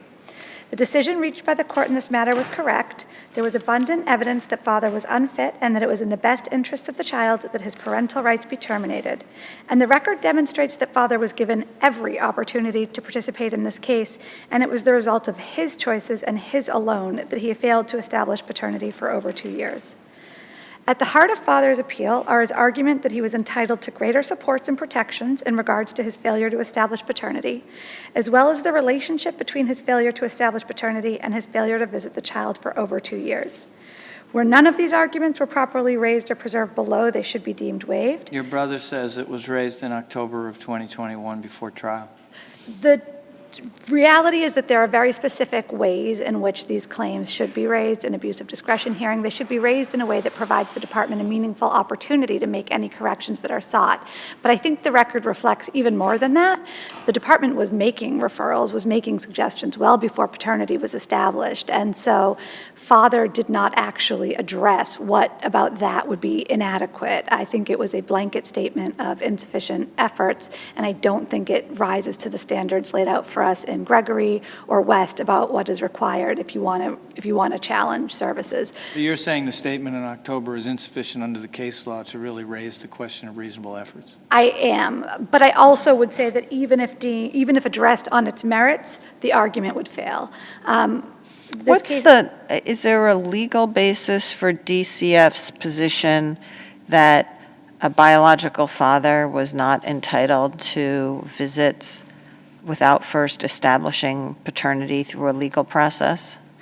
There is. I think one thing that's important to... What is that legal authority? A case, a statute, a regulation? So the right to counsel was first spelled out in the Department of Public... I didn't ask about right to counsel. You're asking about whether the department was obligated to work with father? To what? No, I'm asking about visitation. Is there some legal basis for the department's position that a biological father does not get visitation without establishing as a legal matter paternity first? And what is that legal authority?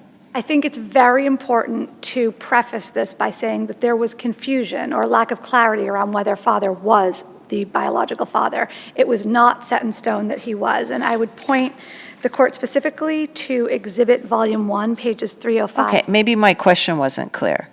My apologies. My question was about the law and whether there's any legal authority for the proposition that DCF should not give visitation to, let's just call him a putative biological father until there's a formal adjudication of paternity. Is there a case or a statute or a regulation? I'm So looking for here- a legal citation. So here I would point the court to paternity of Cheryl, JM v. CG, as well as CC v. AB, which are cited in my brief, but I'm happy to give those cites if that's helpful. And they say DCF doesn't need to give visitation unless the person has been formally adjudicated. They discuss what the obligations are of a putative father, should that putative father want to have due process rights that are to be protected.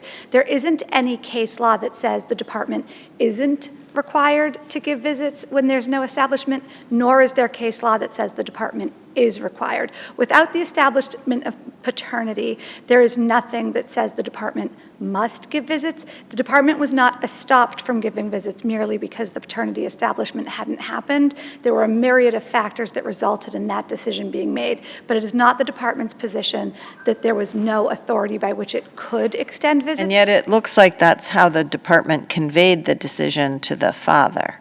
Well, it was very clear, and the father even indicates that the court believed so as well, but it was very clear from the start that it was not simply a matter of failure to establish visitation. Failure to establish paternity. It was failure to establish paternity combined with father's aggressive and volatile behavior, combined with father expressing repeatedly that he did not know whether, in fact, he was the father, combined with the court investigator's report in February of 2019, and I can give a cite for that if it's helpful, wherein the court investigator, I will just tell you, that's Exhibit 1, page 29. The court investigator in February of 2019 recommended father have no visitation with the child until his volatility, lack of engagement in supportive services, and lack of proof of paternity are resolved to the point of ensuring the child's safety. So I would argue that it all along was about much more than simply paternity. Court investigator, that was someone appointed by the judge? Yes, it is. That's a report. The judge appointed somebody, a report came in, and you're saying DCF was following the report? Well, I'm not saying DCF is only following the report. I'm saying the report was consistent with DCF's conclusion, which is that this wasn't a safe environment. Part of the issue was that father was repeatedly offered various visits that became increasingly more challenging to offer. So originally it was daily, then he was too volatile to be supervised by the foster parent, so it had to come to the office. Then it was that it had to be a particular day.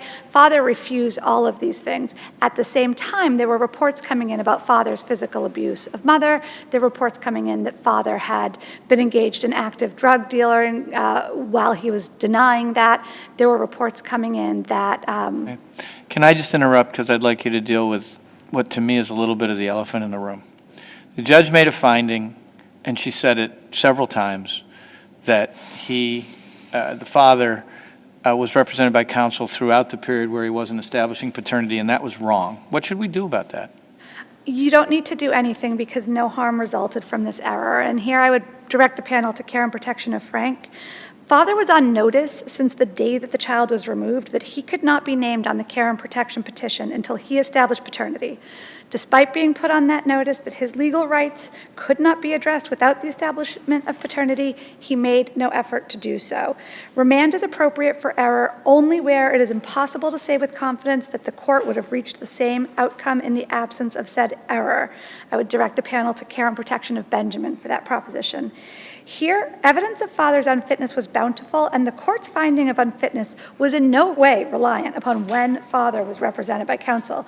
The court found that father's unfitness was established by his aggressive, combative, and threatening behavior throughout the duration of the case, his failure to meaningfully engage in services, and demonstration of no observable change from those in which he did engage, his ongoing domestically violent relationship, his pattern of police involvement, and his unwillingness to effectuate substantial and material changes in his circumstances, demonstrating no understanding of how his domestic violence, mental health, criminal history, anger management, and lack of safe and stable housing affected the subject child.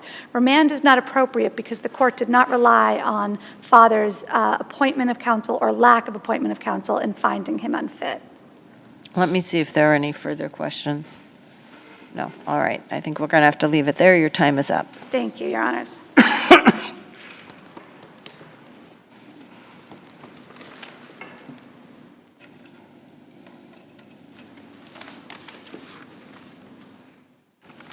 Is it Attorney Shokir? Shokire. Shokire, sorry. good- I apologize. Oh, no worries. Good morning, Your Honor. Richard Shokire for the child. May it please the court. The 5-year-old child is asking this court to affirm the orders and decrees terminating father's parental rights and freeing her for adoption. She turned 5 years old, I think, in December, and in her 5 years, father has spent less than 1 day with her. This is the issues that were before the court were of father's fitness. The evidence clearly supported that he was an unfit parent.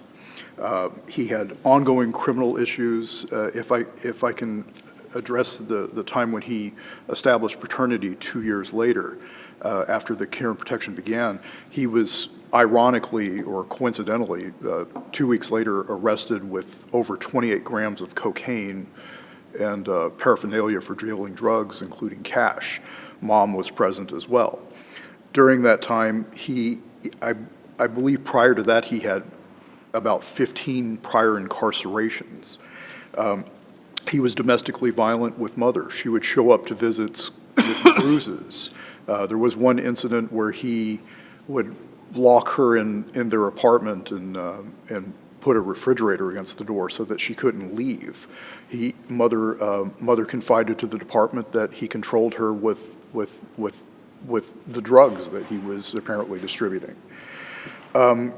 He was also volatile, threatening the department. My sister is correct. He did, the department from the very get-go, and I believe this was a quote in my brief, would offer him daily visits. They were working towards that. However, he wanted things done on his own terms, and he refused to engage in the preliminary services that the department was offering her. After his presentation, the most salient one was a psychological evaluation.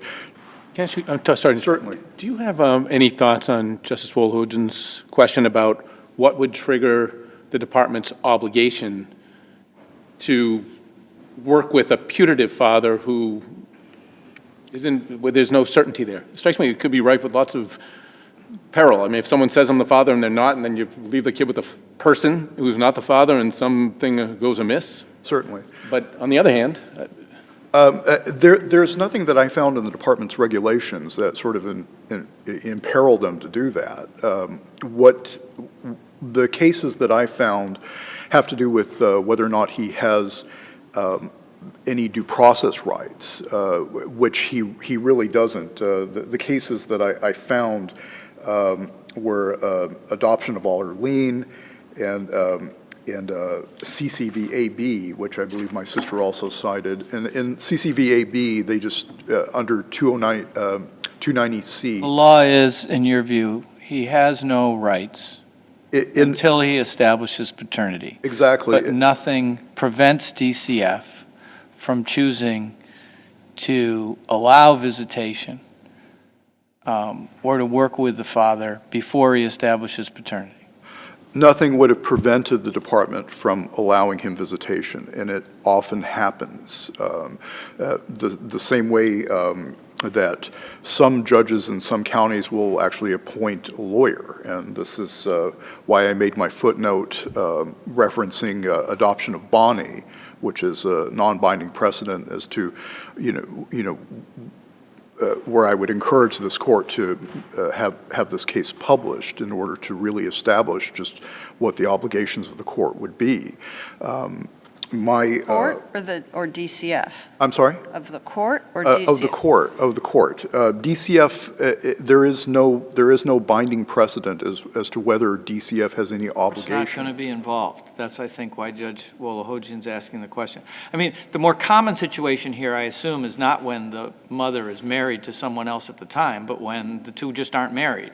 Yes. Right? And then DCF is put in the position of choosing whether or not to leave the child or allow the father some visitation before the father's established paternity, but there's really no one else in the picture. That's right? correct, Your Honor. But Well, the court's not involved at that point. DCF has to make the call. well, DCF does have the discretion to make that call, and there, like I said, there is no binding precedent as to So whether or not I'm they're confused obligated to do that. So I'm confused as to what obligation you're saying the court would have in that circumstance. What I have found is that the obligation that I'm actually is that the cases that are cited in Bonnie, especially a matter of JVS, is that the putative father has no due process rights whatsoever. Beyond notice. Beyond notice, and he has the ability to establish paternity, but beyond that, there's nothing. Here, he did. So what do you think is the question?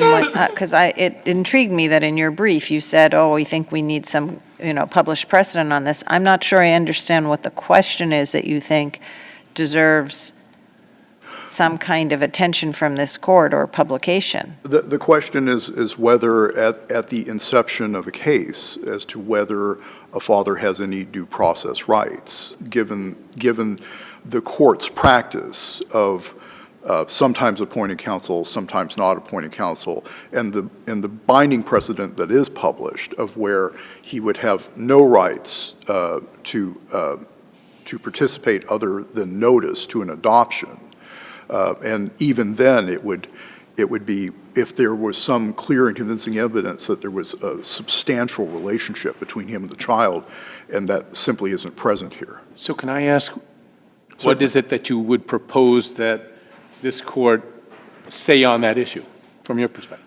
I would just ask this court to make clear that in care and protection cases, from the inception of the case, putative fathers lack a due process right until the establishment of paternity.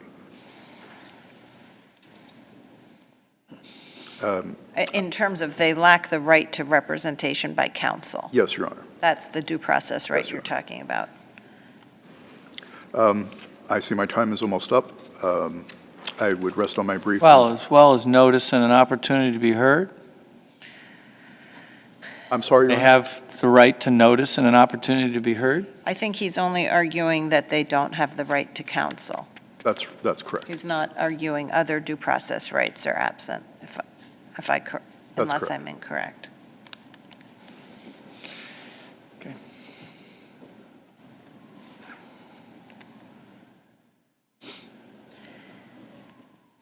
All right, let me see if there are any other questions.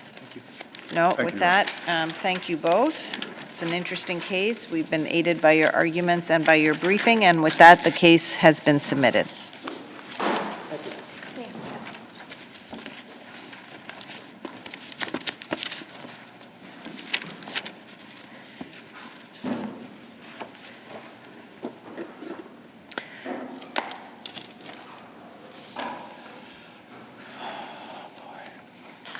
The next case is 2022 P1262, John Thomas O'Donnell versus KYLEE Christine Granfield. And I believe it's Attorney Stewart. Yes, Your Honor. All right, well, take your time. Your Honor, John Stewart for the appellant John O'Donnell. If it please the court, it is our position that Judge Randall in the probate and family court committed a number of errors. She committed an error in determining the amount of Mr. O'Donnell's gross income, and as a result of that, she came up with an incorrect number for his child support.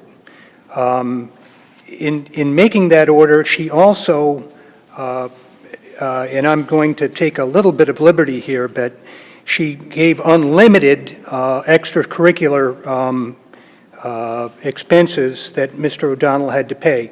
It actually ended up being $466 a week, about $24,000 a year, which, given the circumstances, is an extraordinary amount of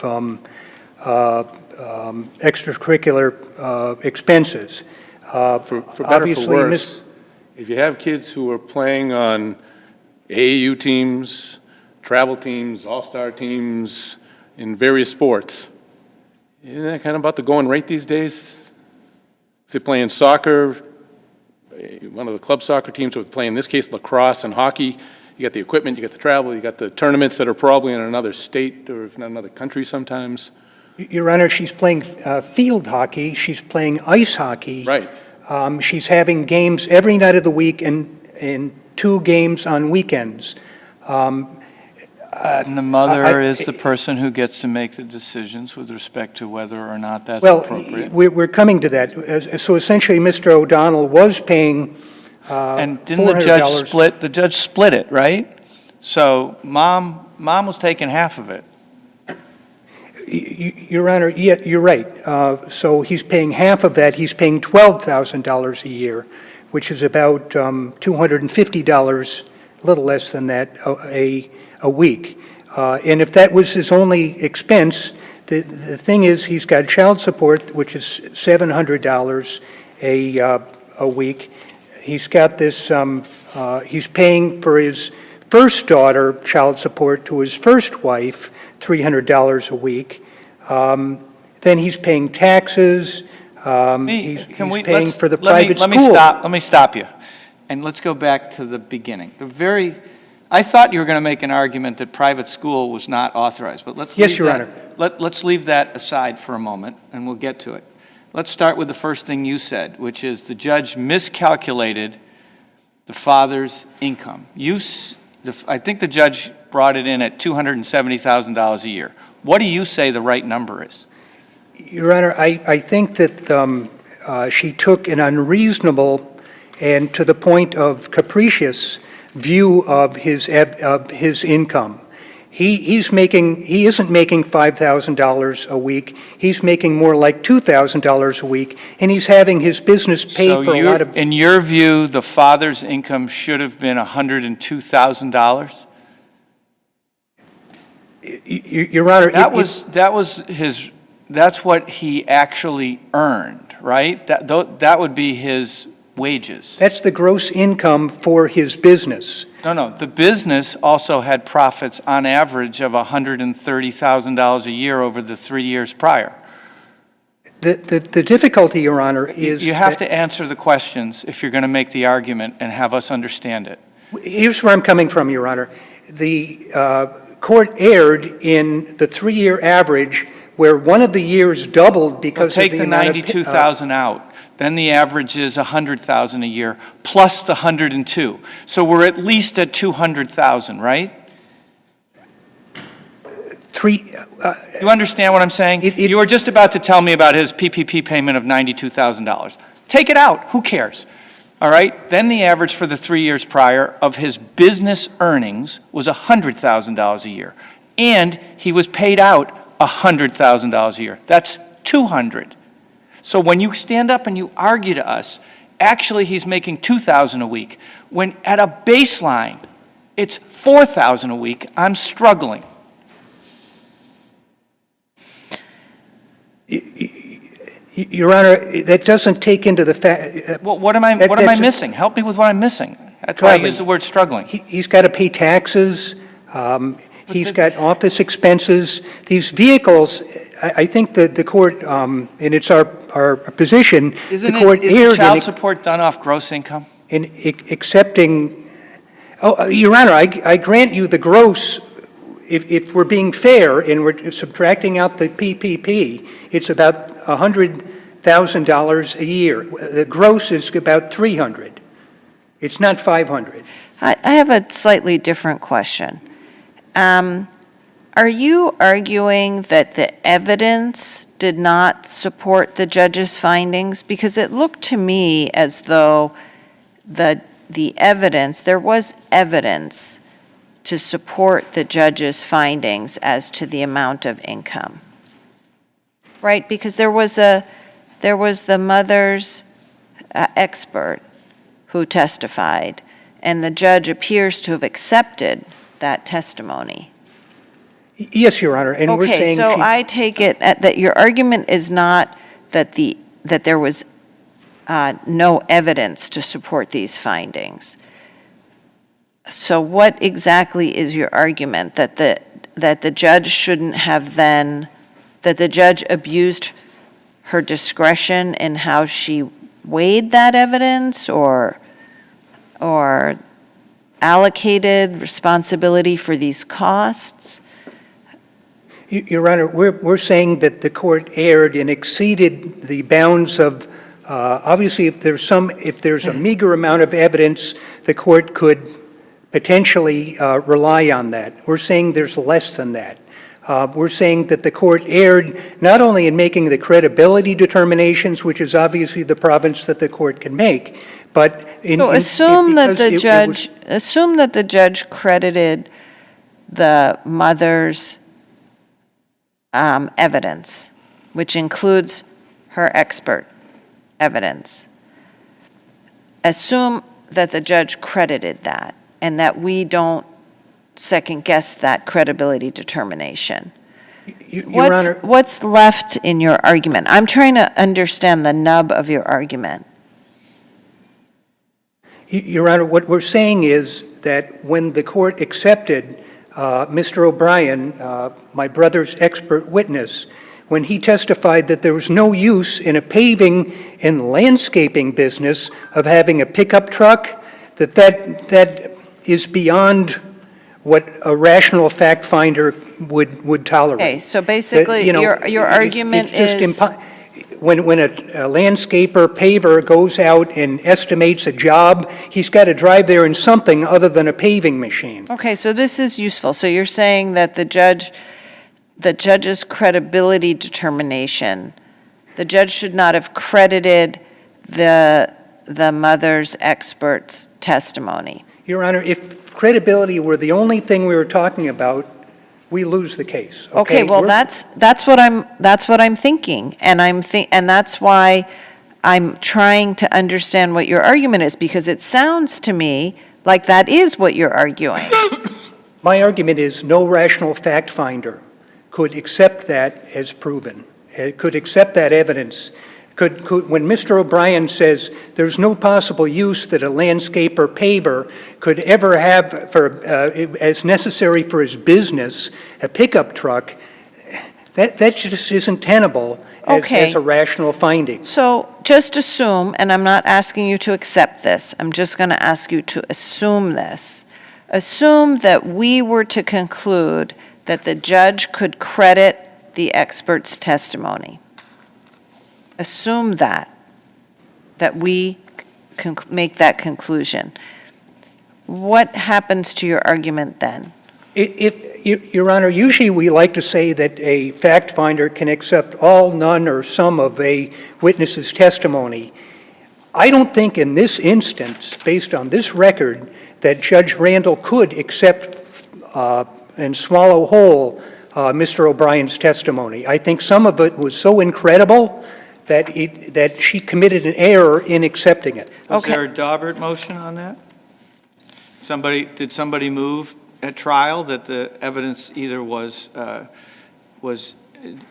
the Daubert-Lanigan test, or that it should be stricken because it failed the Daubert-Lanigan test?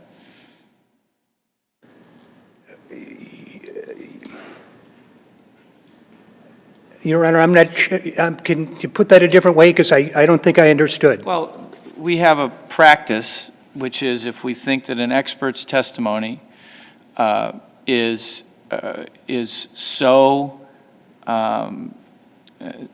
Unreliable. is so unreliable that it should not be relied on or allowed, you file a motion under a case called Daubert-Lanigan. Right. Oh, yes. There are two Yes, Your different Honor. cases. Lanigan is the case here in I don't think that Massachusetts. that's an exclusive remedy. I think that any trial counsel could decide not to bring the motions in limine, object at the time it comes up at trial. I think, Was that objection made, was basically part of my argument. and Your Honor, there was My resistance to Mr. O'Brien's testimony, and But did someone say to the judge, this is so unreliable that as a matter of law, it fails? That seems to me to be the argument you're making now. yes, Your Honor. And that argument was made to the judge below? Your Honor, I think it was continuously raised below, and that issue is preserved as far as complaining about. Your Honor, what we're talking about is taking an irrational conclusion from testimony, and I think that that's always going to be an issue under Rule 52A. We're going to be able to say the facts that the conclusion was based on are insufficient for the finding, and that the court erred in accepting that testimony as proving that fact. And that's an issue And are you focused just on findings with respect to the deduction for the truck? Or, because I didn't see the judge actually say anything about that in the judge's rationale. The judge said something about 7 cars, and then said, well, the one that I'm not going to allow is the Maserati. That's what the judge said. What the court did is, the court felt that those were personal expenses, and all money that was paid for the Dodge Ram pickup truck and the GMC were imputed to Mr. O'Donnell's gross income. Where did the judge say that? Because I didn't see that. I see this. I'm on page, the second page of the amended rationale. The court also makes 2 other adjustments. First, the court adds back the payments OP&L made for the father's Maserati, which is the one vehicle paid for by OP&L that the court reasonably can assume is unrelated to the business. In other words, I read that to be, I know there are 7. I'm not sure about all 7. That seems like a lot. But the one I'm pretty sure is not related to the business is the Maserati. What am I missing? Your Honor, it was debated how much he used that for the business, and obviously that's a sports car, and he was paying $10,000 a year. The point is that there's nothing in this finding that says that he's adding back anything for a pickup truck. She is adding anything back for the pickup truck. That finding is just about a Maserati, and then the next part is not about a car at all. I'm looking on the decision. I'm not, okay. It's the paragraph that is on the second page of the rationale. It's page 34 of something. I believe it would be the appendix, but I'm not certain. The addendum. Your Honor, my time is limited. I'd like to talk about the fact that our position that the private school expenses are not provided in the statute. Right, because that was my question. And So, it's our position Counsel, can I ask you right there? I'm looking at it right here. And I looked at a copy. 209C, Section 9 says, look at the child support guidelines. Child support guidelines include private school. Yes, So Your tell us Honor. what we're And preserved in I'm our, missing. I'm missing. and we argued in our brief, and I'm sure Your Honor paid heed to this, that we, on page 17 and page 19, we said that that's an overdelegation, that the child support framers exceeded what the statute provides. So it is our position that the court was without. Whoa, slow down. I didn't get this from what you wrote, but I now understand you to be saying something like along these lines. Yes, it's true that the statute authorizes following the child support guidelines, but the child support guidelines themselves exceed some other standard. Is that your argument? They talk about Can you just, not to interrupt, sir, is that your argument? Yes, there are Okay, circumstances what where... guidelines are you pointing to that would say, because I didn't get this from your brief, what guidelines are you pointing to that say that the child support guidelines cannot say that you can authorize a payment for private school? Your Honor, it is our position that the MC versus TK decision from the SJC in 2012 is not a precedent that provides an authorization. Sir, this is the question. As I understand your argument now, it is that the child support guidelines, which do authorize the award of private school, have gone beyond some authorization somewhere. Where do I look to determine that the child support guidelines themselves are unauthorized? Your Honor, we concede that the child support guidelines potentially allow for private schools, secondary school tuition. What we're saying is, in the circumstances of this case, and because the statute, the out-of-wedlock statute does not allow for, it allows for college. It specifically speaks to college, but it doesn't say anything about prior to college secondary school tuition. And what we're saying, and it's our position that we properly brought it up on several pages of our appellate brief, that's an over-delegation, that the child support framers exceeded their authority, and that the judge exceeded her authority in ordering private school. Chapter 209C apply to an out-of-wedlock child support situation? The statute is actually in the back of my brief, Your Honor. Okay, And, all right. I'll look at that, thank you. 209C, Section 9. Very early on, it talks about college, but there are not discussions in there about private secondary school. All right, I think we understand your argument. Let me see if there are further questions.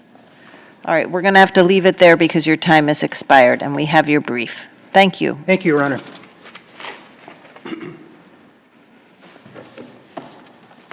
Good morning, Your Honor.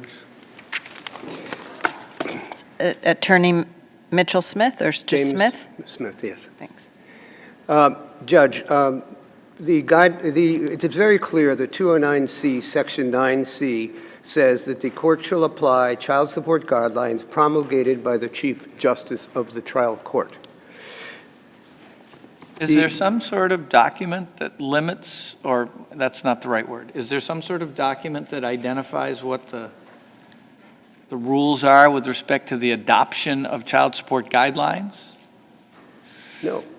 The judge has, the chief judge has made them on several occasions. They've been amended. The last Oh, I understand that, but do you understand, I mean, I don't think the child support guidelines couldn't say, well, the state has to pay. I mean, there's some limit to what they can say, right? Where does that come from? Where is the authorization with respect to the child support guidelines and what they can and can't say? I mean, there's commentaries throughout the guidelines that make reference to cases. And I would say, quite frankly, if you look at TK, MC versus TK, and you look right at 463 Mass 226, at 238 to 239, the judge should determine whether current extracurricular and private school are affordable in the best interest of the child. So there's case law that supports this, and Section M... Because they're following the guidelines. They're following the guidelines, and they're following the ideas of imputation under the guidelines, and they're following the definition of income for small businesses, which is crucial in this case under Section 1C, which says that it's gross receipts for a small business minus ordinary... It's a very odd administrative construct, okay, to say in a statute you look to the child support guidelines and that there's no regulation, there's nothing that says, apparently, neither one of you have been able to point me to it, how one develops the guidelines. I can't give anything to you except that the chief judge has that right, according to the statute. Yeah, but that right has got to be limited in some ways. Well, I don't know how to address that, but I understand the point. I can address what the guidelines say, which is what I was saying. It's gross receipts minus ordinary and necessary expenses required for that business. This gentleman had 7 vehicles, Maseratis. The court only found 1 in the findings, but he had Mercedes. He had other vehicles as well. He was paying for a dog groomer. He was paying for a dog walker. He was paying for art. He paid for Mohegan Sun. He paid for his pension. He paid for his mother's health insurance. He paid for his mother's Kia. He paid for his daughter's college, which wasn't an order of the court. He paid hundreds, as my expert said, tens of thousands of dollars, which the judge found on RA 201, 202, and she calls it a myriad of expenses that we can't even quantify. There were so many expenses, and he paid for one child, which is the equitable keeps, which was an older child, but not the younger child. And what the court was trying to do was saying that that was not fair, that both kids have to, if there's enough money and it's in the child's best interest, they both should have. That's what the court was saying, and that's what the court did. Quite frankly, on his financial statement, my brother's financial statement, he doesn't have his K-1 income, which is on, and he didn't include it in the brief. I have the 2020 sub-S return in my appellate appendix. And on page 9 of it, on the K-1, there's $193,000 that was business income, nowhere on the financial statement. There's a distribution of over $30,000 on the K-1, nowhere on the financial statement. He takes a deduction for depreciation, which you don't do in probate and family court, is specifically not allowed to be done. And so when you have essentially misrepresentations on a financial statement. Isn't the depreciation deductible against his business expense? It's deductible against his business, but it isn't deductible for purposes of cash flow analysis of what child support is. It's not. In fact, you have an attachment to these financial statements in probate and family court, and the attachments only have interest for the banks, but not the depreciation. Yes, depreciation comes off your taxes, of course, but it's essentially cash in your pocket. It's a tax. Not the way I would ordinarily think about it. Depreciation is deferred maintenance is what it is, and it's a business cost. Well, anyway. Whatever. But the point is, I'm not sure, so whatever. Counselor, just to follow up, and it's not really a question, but just so the record is clear, if you look at the preamble to the guidelines and the commentary, it lays out pretty clearly where they come from. The Chief Justice convened a group as required by federal regulations. They hired an economic consultant. They had testimony from public attorneys, judges, court staff. They took comments. So it was a lengthy process, it seems. Yes. That I now have it here in front of me, and so there's a preamble, Judge, on page 2. It's in the commentary to the preamble in 2021. Yeah, commentary 2001 preamble, and it also has commentary preambles from 18 and 17. As required by the federal regulations. So that's where it is. Yep. Okay. Yep, it's right there. I just opened up the book, so it's right there. All right. So, this child has special needs. The child, as a judge found, was thriving with the private school and flourishing with the activities. There was evidence offered from Dr. Harp, her physician, how important these activities in private school were. She had difficulty in the Long Meadow schools, which are good schools, but Academy Hill did wonders for her. And mother, by the way, had sole legal custody, and I think the court raised this question in this case, and the judge makes mention of that issue in her findings. And there was no real contact, how sad this is, between this child and her father, which was another issue here. It was very sad. But mother made these decisions, the child thrived, and the child flourished with both the extracurricular activities. And the court made mother half responsible for each one of those things, the private activities and the tuition. And I will say this about credibility. The judge found, with respect to Mr. Moritz, the court did make a finding that Mr. Moritz was her live-in boyfriend. It's on 204 at the end of the findings until approximately July of 21, which is what mother testified to. Mother testified at great length that, and there's a real confusion here because there was a deposition taken in June, and then there's a trial in October, and a lot of questions came out from the deposition. Mother in the deposition thought, well, okay, he was going to move out August 1st. In fact, he moved out in July. Mother testified, we're no longer a couple. We have no longer any relationship.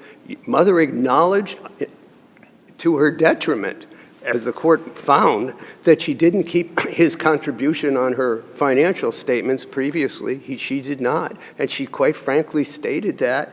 And the court says that the court is requiring father to contribute to extracurricular camp prospectively only due to mother. Can we go back to the private school thing for a moment? In your experience in this area, is that an award that's common in the child support area? You know, it is common, in my opinion, when there is a significant amount of funds. Kavanaugh, which was a very important case recently, had a whole discussion about prep school. When does prep school start? Does it start in 9th grade? Does it start in 7th grade? And Kavanaugh comes out of Western Mass. And they determined that it can be a basis for a modification, and it can go back to 7th grade. So it isn't even just a private school. But I think surely there Kavanaugh has. Sorry. I think Kavanaugh involved the interpretation of a agreement, right? A separation agreement. No, but it talks about modification of that agreement. Right, but the term prep school came from Prep the obligation school was for in the prep school agreement, was in yes. the agreement. That's not what we have here. No, but you do have TK, which is child out of wedlock case. Yeah, although the issue isn't directly in front of the court in TK, surely there has to be a good reason before you are going to require a supporting parent to pay for private school when there's public school available for free. Of course, and in this particular case, we had testimony. So you would concede, of course, there has to be a good reason. It's not a matter of course. Oh, no. I agree. You have to have something special. This child had special needs. Her physician didn't testify. We had 23379G. We had letters admitted from the doctor, Dr. Harp, about how important it was. We had testimony taken in depositions from the Longmeadow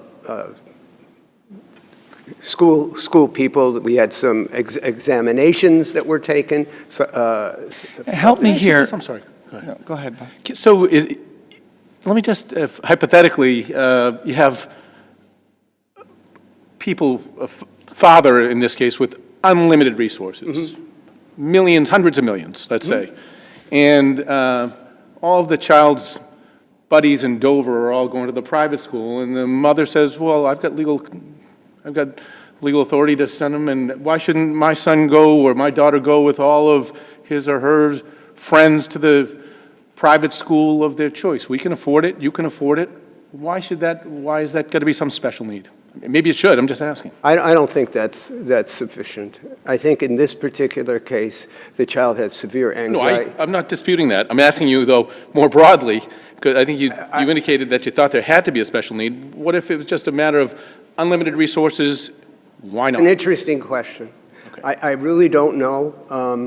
It hasn't been It's not addressed. here, but it's an interesting question. I'm not really clear. If just because somebody has the money, then yeah, Johnny wants to go to Deerfield just because his friends are there. I don't know. I mean, I don't know. Well, help me with how this started, though. It started during COVID. Yeah. Because mom works, right? Mom works full-time. And child's at home because the school's not servicing the children 5 days a week anymore, right? Yeah. So was the private school sort of offering in classroom 5 days a week? She also started, yes, the private school was allowing in classroom and small classrooms, yes. That's what happened.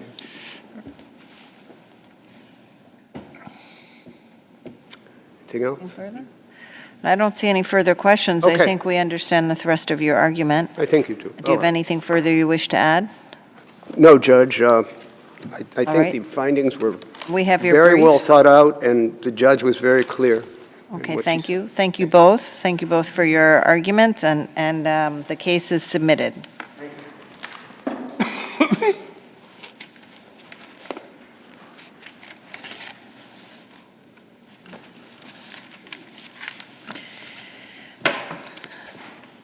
The final case for today is Judith MAHABIR versus James Crocker, number 2023P0848.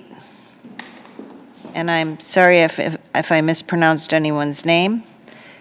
And is it Attorney Latimer you're going to be arguing first? Yes, Your Honor, thank you. Thank you. May it please the Court, I am Richard K. Latimer, Falmouth, Massachusetts. And I think it's important to state at the outset that I am not here today as the attorney for Judith MAHABIR pursuant to our fee agreement that was executed in 2019. I am here today as a representative of her bankrupt estate by appointment of the bankruptcy court in Boston in March of 2023. That Can you is move the the position microphone we a are. little closer to your mouth? Thank you. Did you hear what I said? Yes. Okay, It's much thank better, you. though. Thank you. Having said that, I will proceed to argue this case now on behalf of the bankruptcy creditors who have committed no wrong as alleged by the defendants in this action. I would also think- say... Hold on a minute.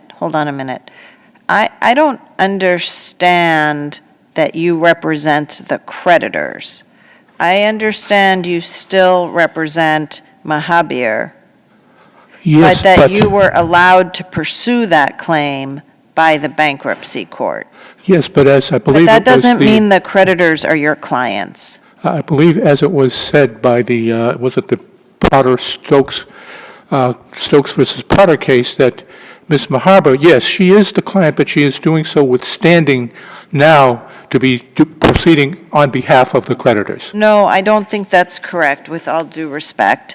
I think what actually means is you're still pursuing the claim on behalf of MAHABIR, and that her recovery, though, is, first dibs goes to the bankruptcy estate.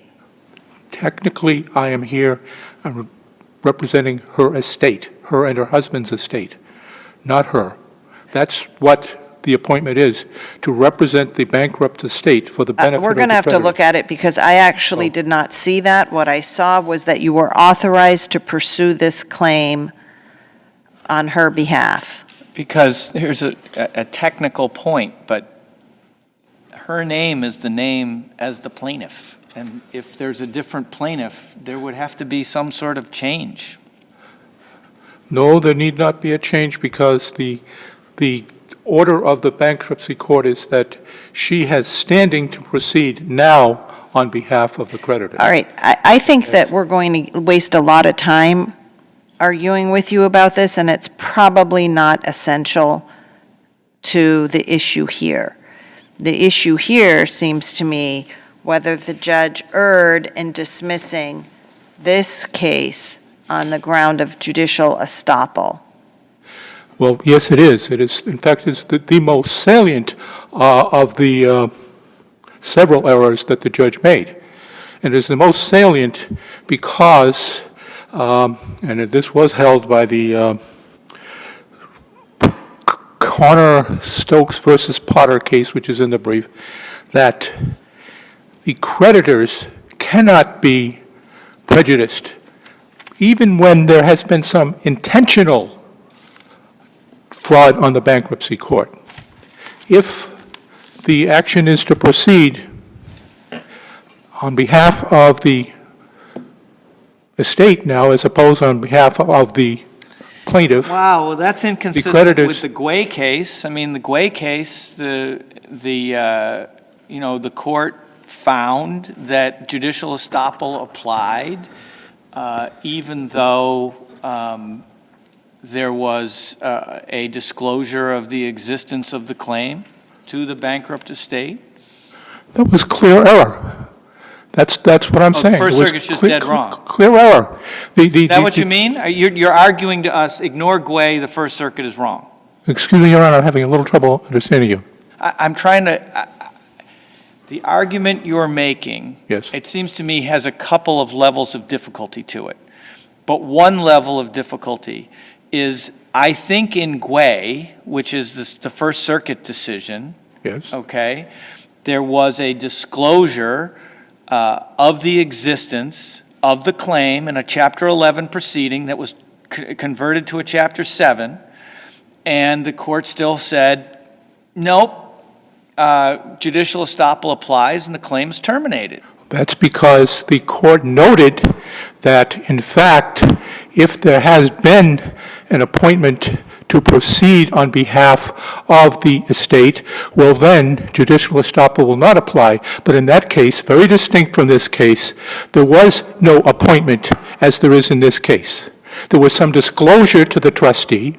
Who said, I'm not interested in pursuing the claim? The trustee said in Guay, I'm not interested in pursuing that claim, right? Yes, in this case, the trustee said she was interested. She filed the motion, and the court allowed the motion. And once I have been appointed as representative of the estate, then Your appointment and those events, were they disclosed to the court in your opposition to the motion for judgment on the pleadings? yes, well, at the time I briefed this, the judge knew that that the bankruptcy court had been informed that of this case, that a new schedule had been produced to delay the discharge and to ensure that the creditors would get all of their money back, assuming this case will provide the funds to do that, which would not happen if this case is dismissed. Let me just make sure I have the chronology correct. As I understand it, the bankruptcy court allowed the amendment to the schedule, to the Yes. disclosure, and found good cause for the amendment and to proceed with this cause of action on March 8th, 2023. Is that correct? On March 9th, 2023, the court also found good cause Okay, for so that's roughly it. yours truly to appear in this case now as representative of the estate, not representative. Okay, sir, I'm just going to have to ask you, just for my own peace of mind, I'm going to ask you to perhaps refrain from referring to yourself as a representative of the estate, because I don't think that's correct. and I don't want to continue to argue with you over that. So my question had to do with chronology, which is, I take it I am correct, that the bankruptcy court acted on the amendment and found good cause March 8th or March 9th of 2023. And then the motion in the Superior Court for judgment on the pleadings was allowed 2 months later. Is that correct? Correct, Your Honor. Okay. And Judge Englander's question was, did the Superior Court judge know about the bankruptcy court ruling before ruling on the motion for judgment on the pleadings? And how did they know? They were informed by my brief. Where is that in the record, No, sir? your brief does not say that. Your brief says that I have notified, we've now notified the bankruptcy court of the existence of the claim.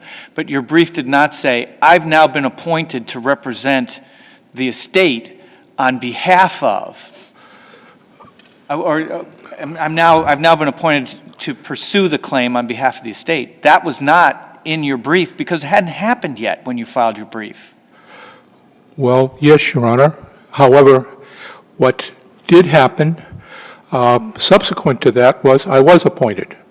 And this has been made known to the Superior Court. How was it made known? It wasn't made known in that case. It's been made known in a companion case by her husband. However, here's the issue. So hold on. Are you suggesting we can consider information that was provided in a separate case just because they happen to be husband and wife as? However, apart from... I just don't want to understand if that's what you're arguing.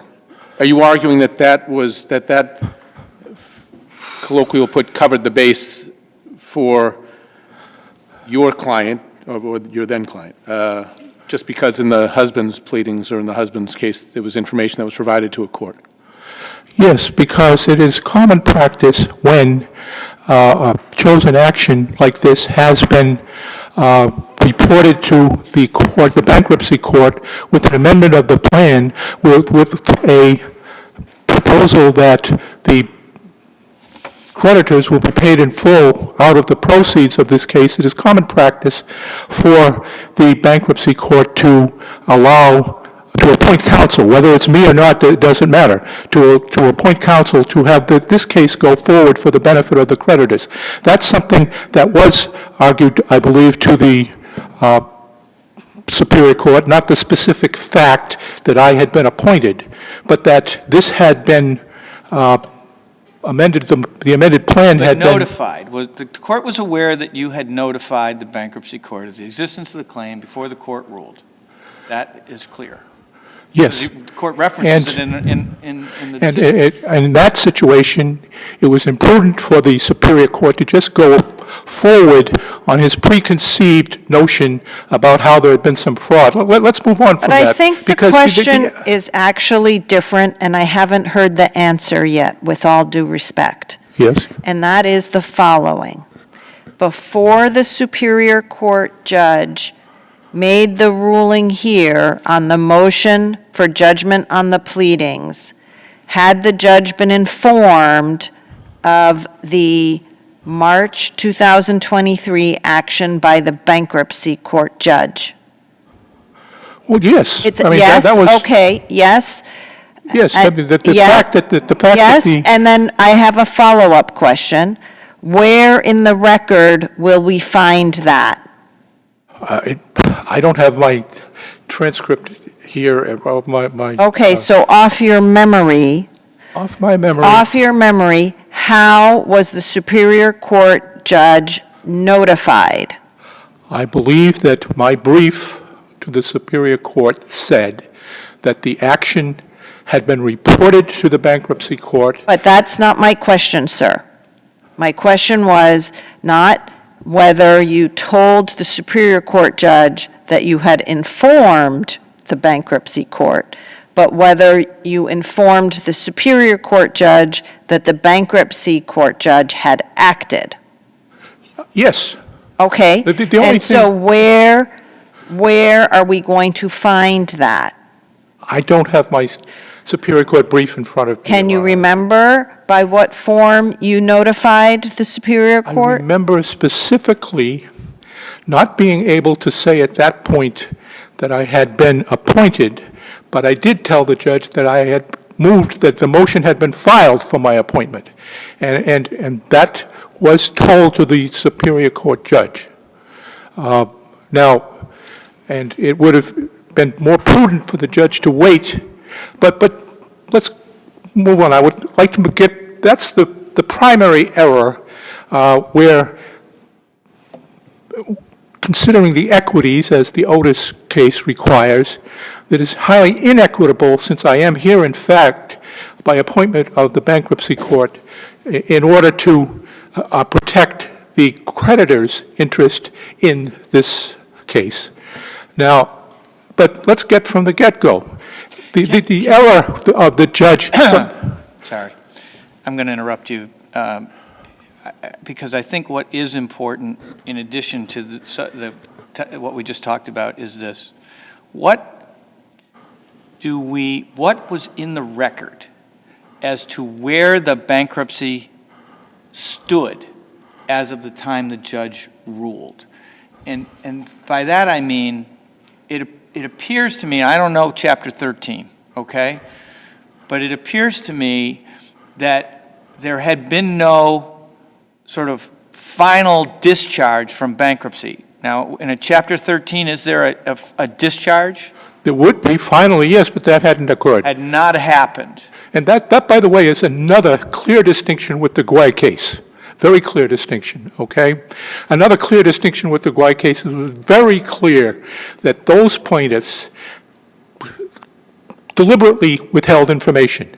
Now, getting back to this case, the first error the judge made was he just assumed by the simple fact that this case had not been reported. Stay with me. I understand your argument. Stay with me. Your sister says that your client gained a benefit at the time of confirmation of the plan. As I understand it, confirmation is quite different from discharge. What do you say to her argument that your client received a benefit as of the time of confirmation? Well, the fact is, getting back again to the fact that there is no clear evidence that Ms. Mahabir had dissembled. When It's she not was required. either at the initial filing or on... Case law says that dissembling is not required. You're arguing to us to adopt a position that is inconsistent with the case law. I'm not- So maybe you should answer my question, which is, what benefit... Your sister says that your client gained a benefit at confirmation. What do you say to that? Because Well, if there was no every- benefit from confirmation, it seems to me that's a pretty good argument. Every time that the plan was amended, without disclosing this chosen action when she's being asked for liquid assets, every time she had to dispose of a liquid asset being hurt, not benefited, and she lost her Mercedes car, and her monthly payment increased every single time. So where's the benefit there? Where's the benefit resulting from that? And the fact that... Disclosure, you say she was only being asked to disclose liquid assets. Is that because we'll look at this form, there's a form somewhere that says, this is what we need you to disclose, just disclose the liquid assets? Yes. Look, when she made this... Is that on the... So where should I look to learn that? Okay, when she made the initial, quote, misrepresentation, it was a checkoff, item 33 of 56, where she checked off she had no claims against anybody. Right. Which she didn't at the time. Right. There's no evidence that she even knew she had a right. My question is not about that. My question is about your assertion with respect to the amendments. Well, Was every there time... a particular document with a particular question on it, disclose your liquid assets? Not on the amendment, no. What are the amendments being filed in response to? On those amendments, she was required to list only liquid assets because the issue was what's going to happen to the payments that are going to be made. That's the materiality. This case would have no materiality to that, because whether this case had been reported or not, the question was, could she sell something right away, which she couldn't sell this case. Sir, we're going to have to leave it here. Your time has expired, and we're going to have to rely on your brief for the remainder of your arguments. Thank you. You're welcome. Is it Attorney Sugumaran? Yes, Your Honor. I'm positive I mispronounced that, so please correct me. You are absolutely correct. Thank you. The chances of that seem very small to me. I have a bad record on that front. I have a lot of questions for you, but I don't want to step on your toes in terms of starting wherever you'd like to start. Your Honor, if I may just answer two of the questions that were posed by the justices. First, your question with respect to whether the judge was aware of the fact that Mr. Mahabir had been appointed by the bankruptcy court. I believe that was never actually disclosed to the judge. The chronology, as you aptly pointed out, his response to my motion was filed in February of 2023. We served the papers in March, and by May, we had a decision, and there was no subsequent Did you briefing. file your papers before or after the ruling in the bankruptcy court? Your Honor, I believe it was before, but it would have been within days. Okay, well, you know, I think we can't place too much weight on who should have, perhaps in honesty, told the Superior Court judge that the bankruptcy court judge had ruled on that motion, right? Fingers could be pointed in both directions on that score. Was there a hearing before the judge on the motion? No. Okay, but neither side subsequently informed the judge that there had been an action taken by the bankruptcy court judge. Can we at least agree that once the bankruptcy court judge had allowed the motion to amend and found good cause for the amendment and authorized the claim to be pursued by current counsel, can we at least agree that the judge should not have then dismissed the claim on judicial estoppel grounds? I could not find any case close to these facts where judicial estoppel had been found. Your Honor, my reading of the Williams versus Hanji case, which is a Seventh Circuit case, and obviously I understand that that is only persuasive guidance here, but in that case, I think that there were similar facts where the plaintiff in that case tried to disclose to the bankruptcy court after this issue had come to light through a motion for judicial estoppel, and the Seventh Circuit said no. Did the bankruptcy court allow that claim and find good cause for the late amendment? Candidly, Your Honor, I'm not sure. I couldn't find these facts anywhere. It seems very weird to me that we would allow a Superior Court judge to dismiss a claim that on the ground that it hadn't been disclosed to a federal bankruptcy court judge, when the federal bankruptcy court judge has itself accepted the late disclosure and authorized pursuit of the claim for the benefit of creditors in that bankruptcy. It seems weird to me that the Superior Court would have authority to do that. And so that's what's really troubling me here in this case. And I understand that the judge was not informed of that fact, but it was your motion.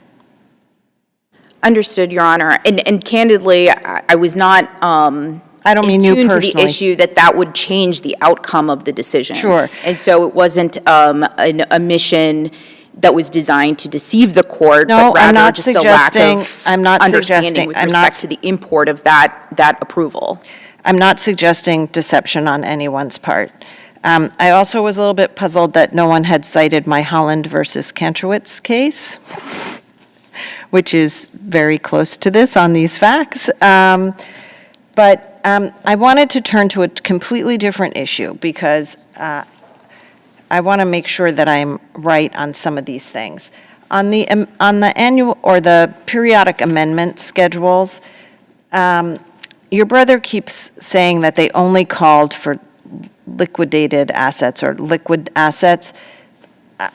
Do you have the record in front of you? Are you able do, to Your pull it Honor. up? Okay, so I'm just going to use what's on page 80 of its appendix volume 2 as an example, because it's just an example that I found. I was trying to understand this argument of his. I see this section, first of all, I'm trying to figure out if it's correct that the debtor was only required to disclose liquid assets. And in their section C, it says all other assets, and it refers to the same paragraph in the original disclosure that called for disclosure of the litigation.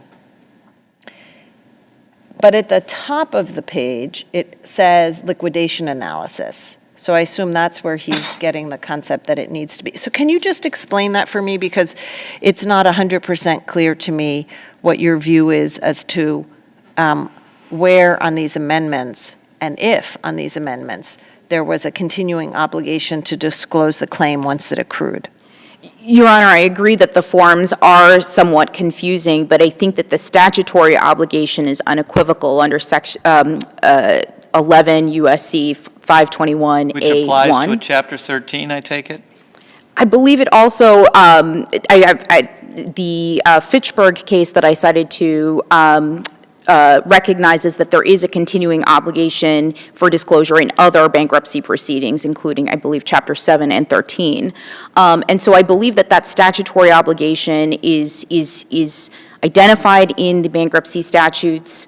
The obligation is a continuing one. And while I recognize that this particular... So I don't know this, but I assume that before discharge, there's like a process where somebody says, you need to update all your disclosures now. Before I discharge you, you need to say, these are the only assets I have. Is that right? Your Honor, I will answer your question in one moment. I just want to close your question out with one final observation, which is that in their Sixth Amendment, where they did finally disclose this asset, they reverted back to the original Form 106J and used that as the supplemental disclosure. So I think there is a process that contemplates, both the disclosure of liquid assets, but also other assets that may have bearing on the status of the estate. Sure, assets may change. With respect to your question, Justice Englander, Chapter 13 is a unique beast. Chapter 13, a debtor is given the opportunity to repay their debts over time to their creditors, and the creditors forbear any additional interest or penalties. And that benefit is conferred during the confirmation process. And so you'll see in my briefing that we've cited to a number of courts that have applied judicial estoppel when the plan has been confirmed versus discharge, because there's a recognition that the debtor is receiving a material benefit from that confirmation. But Okay, the initial... My question was different. My question was, is there an obligation under the federal law to bring all prior representations current before discharge? Your Honor, I believe it's an ongoing obligation, and in fact, the MAHABIRs showed at least some basic understanding of that requirement by continually updating their plan throughout the pendency of the bankruptcy. Sure, but it appears to me, and no one seems to be disputing this, that the bankruptcy counsel and the counsel in this case were not somehow in or did not know each other. That seems to be undisputed, at least in this posture, that they did not know, left hand didn't know what right hand was doing. So it appears that the bankruptcy documents were being updated with what was known. It was just that counsel over there did not know about this claim. It is your client's position that these claims are time barred and otherwise are not basically have no value, correct? If that's the case, what harm accrued to your clients by not disclosing, or to the creditors or to anyone else, from not disclosing or late disclosing a valueless claim? Your Honor, in this case, we had moved for summary judgment on the issue of statute of limitations. That motion was denied as to, because the court perceived that there were issues of fact. We did move for reconsideration on the issue, and the court ultimately denied that motion as moot based on the motion for judgment on the pleadings. So with respect to the harm that my clients will suffer, they're going to have to now litigate this case through trial when they've believed for over a year now that there's been some sense of finality with respect to the motion for judgment on the pleadings and and the application of judicial estoppel. Okay, Many but of them are that's not retired, going to have be a moved. harm to the bankruptcy or to the creditors or, right? I mean, that's not a harm. Where is that harm? How is that a harm to the judicial process, which is what judicial estoppel is about? Your Honor, I think in this case, it's a the facts before the bankruptcy court were as follows. The Mahabirs had failed to disclose this asset, this potential claim, to their creditors for several years.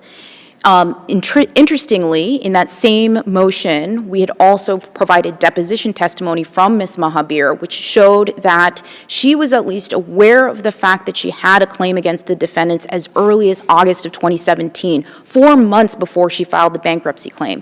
She was asked to complete a form in which she had to disclose current employment disputes as well as potential employment disputes, and yet she answered no on those claims. She subsequently amended the claim 5 times during the pendency of the bankruptcy proceeding. In December of 2022, the record before the court shows that I notified opposing counsel of the undisclosed claim, and we discussed, This you know, is an the proper... argument that she was dissembling or that it was intentional, but you also make the argument that that's not necessary, I think correctly. Right? So why are we spending time on that? Your Honor, I think the ultimate question before this court is whether the Superior Court judge abused its discretion. That is, whether the outcome that the judge reached was so outside the realm of possibility that it should be overturned. And I think, given the record and the case law... When you're dismissing a claim, you have to look at that. Okay. Your Honor, I appreciate that this seems like a unique issue and an extraordinary measure, but I think that's in large part because the requirements for disclosure in the bankruptcy court are unequivocal. This candidly doesn't happen very much because the consequences are so severe. Setting aside judicial but it's estoppel... also odd to have the judge, particularly in this context, to be acting on a motion without all the facts before the judge. And that's what happened here. And that's, to be frank, that's troubling me, especially when you're asking a judge to act on judicial estoppel grounds. The judge should have been informed that the bankruptcy court had accepted the amendment and found good cause to pursue the claim. I mean, absent that notification, it seems like a very uncertain factual basis upon which the judge could act. I mean, how can the judge be thought to have acted knowledgeably without that piece of information? Your Honor, I do think that the Seventh Circuit's decision here is helpful guidance in that the court observed that the plaintiff was at least trying to rectify the issue, and the Seventh Circuit still found that that was too little too late. Was it a Chapter 13? It was a Chapter 13 case. But there was no ruling by the court allowing the amendment and finding good cause for it. Your Honor, I'm candidly not sure as to the answer. I will take your word for it. I did not understand the import of that particular step in the process. I would be happy to do further research on that issue to see if there are any other cases that are instructive on this. But as to the issue of whether this judge's decision was outside the realm of reasonable possibility, I think both the William versus Hanji case from the Seventh Circuit as well as Davis versus Mitsubishi and Davis versus Village of Caseyville, both cases involving Chapter 13 proceedings where the plaintiffs failed to disclose pending employment discrimination claims are instructive here in showing that this is not an extraordinary outcome, but rather consistent with the case law. Have you ever seen the abuse of discretion standard applied in the context where it was granted as opposed to denied? It just seems to me to be a very odd construct to say, well, the judge has the discretion to dismiss the case based on multiple factors, and because the judge dismissed it, you have to decide whether that's outside the realm of reason. And have you ever, let me just go back to the question I asked. Have you ever seen that standard applied where the case was dismissed as opposed to cases where it was not?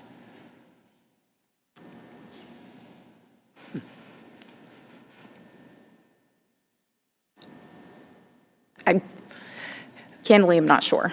Okay. I have a question for you, if I may.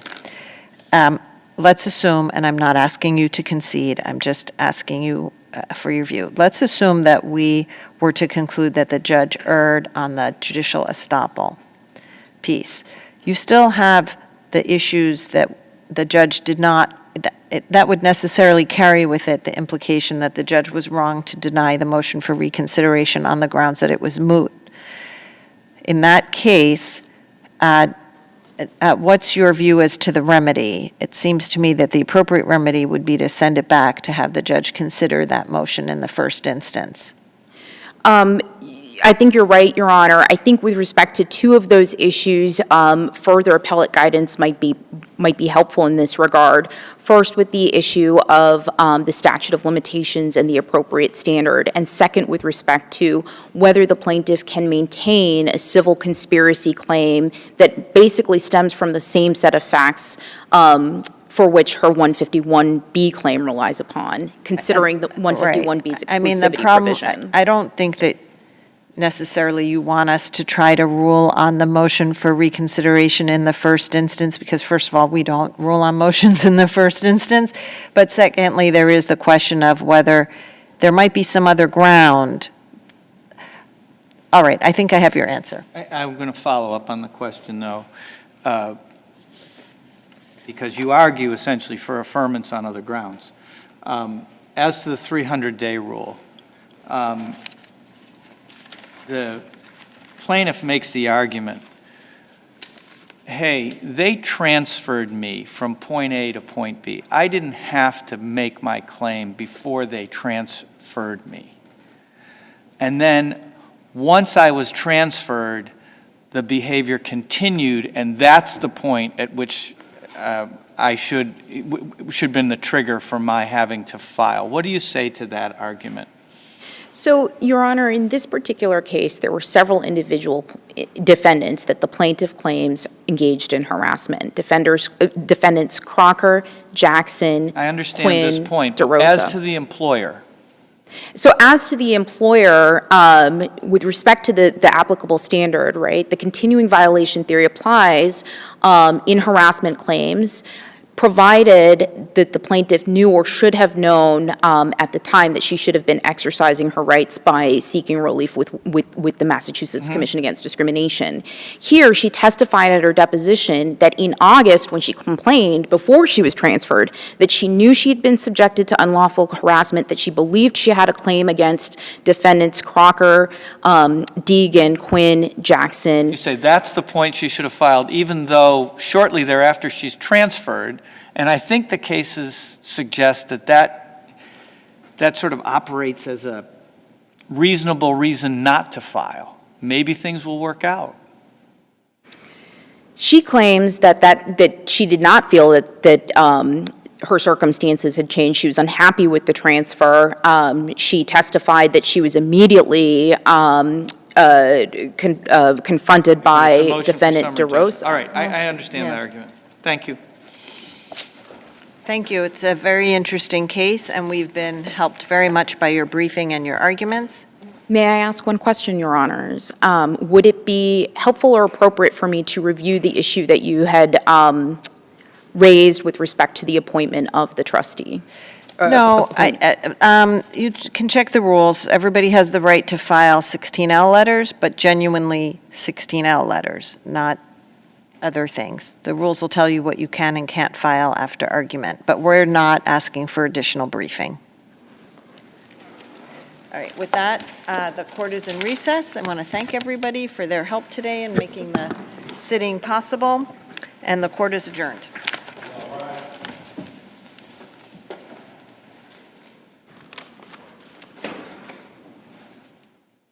afternoon already. I was going to say good morning.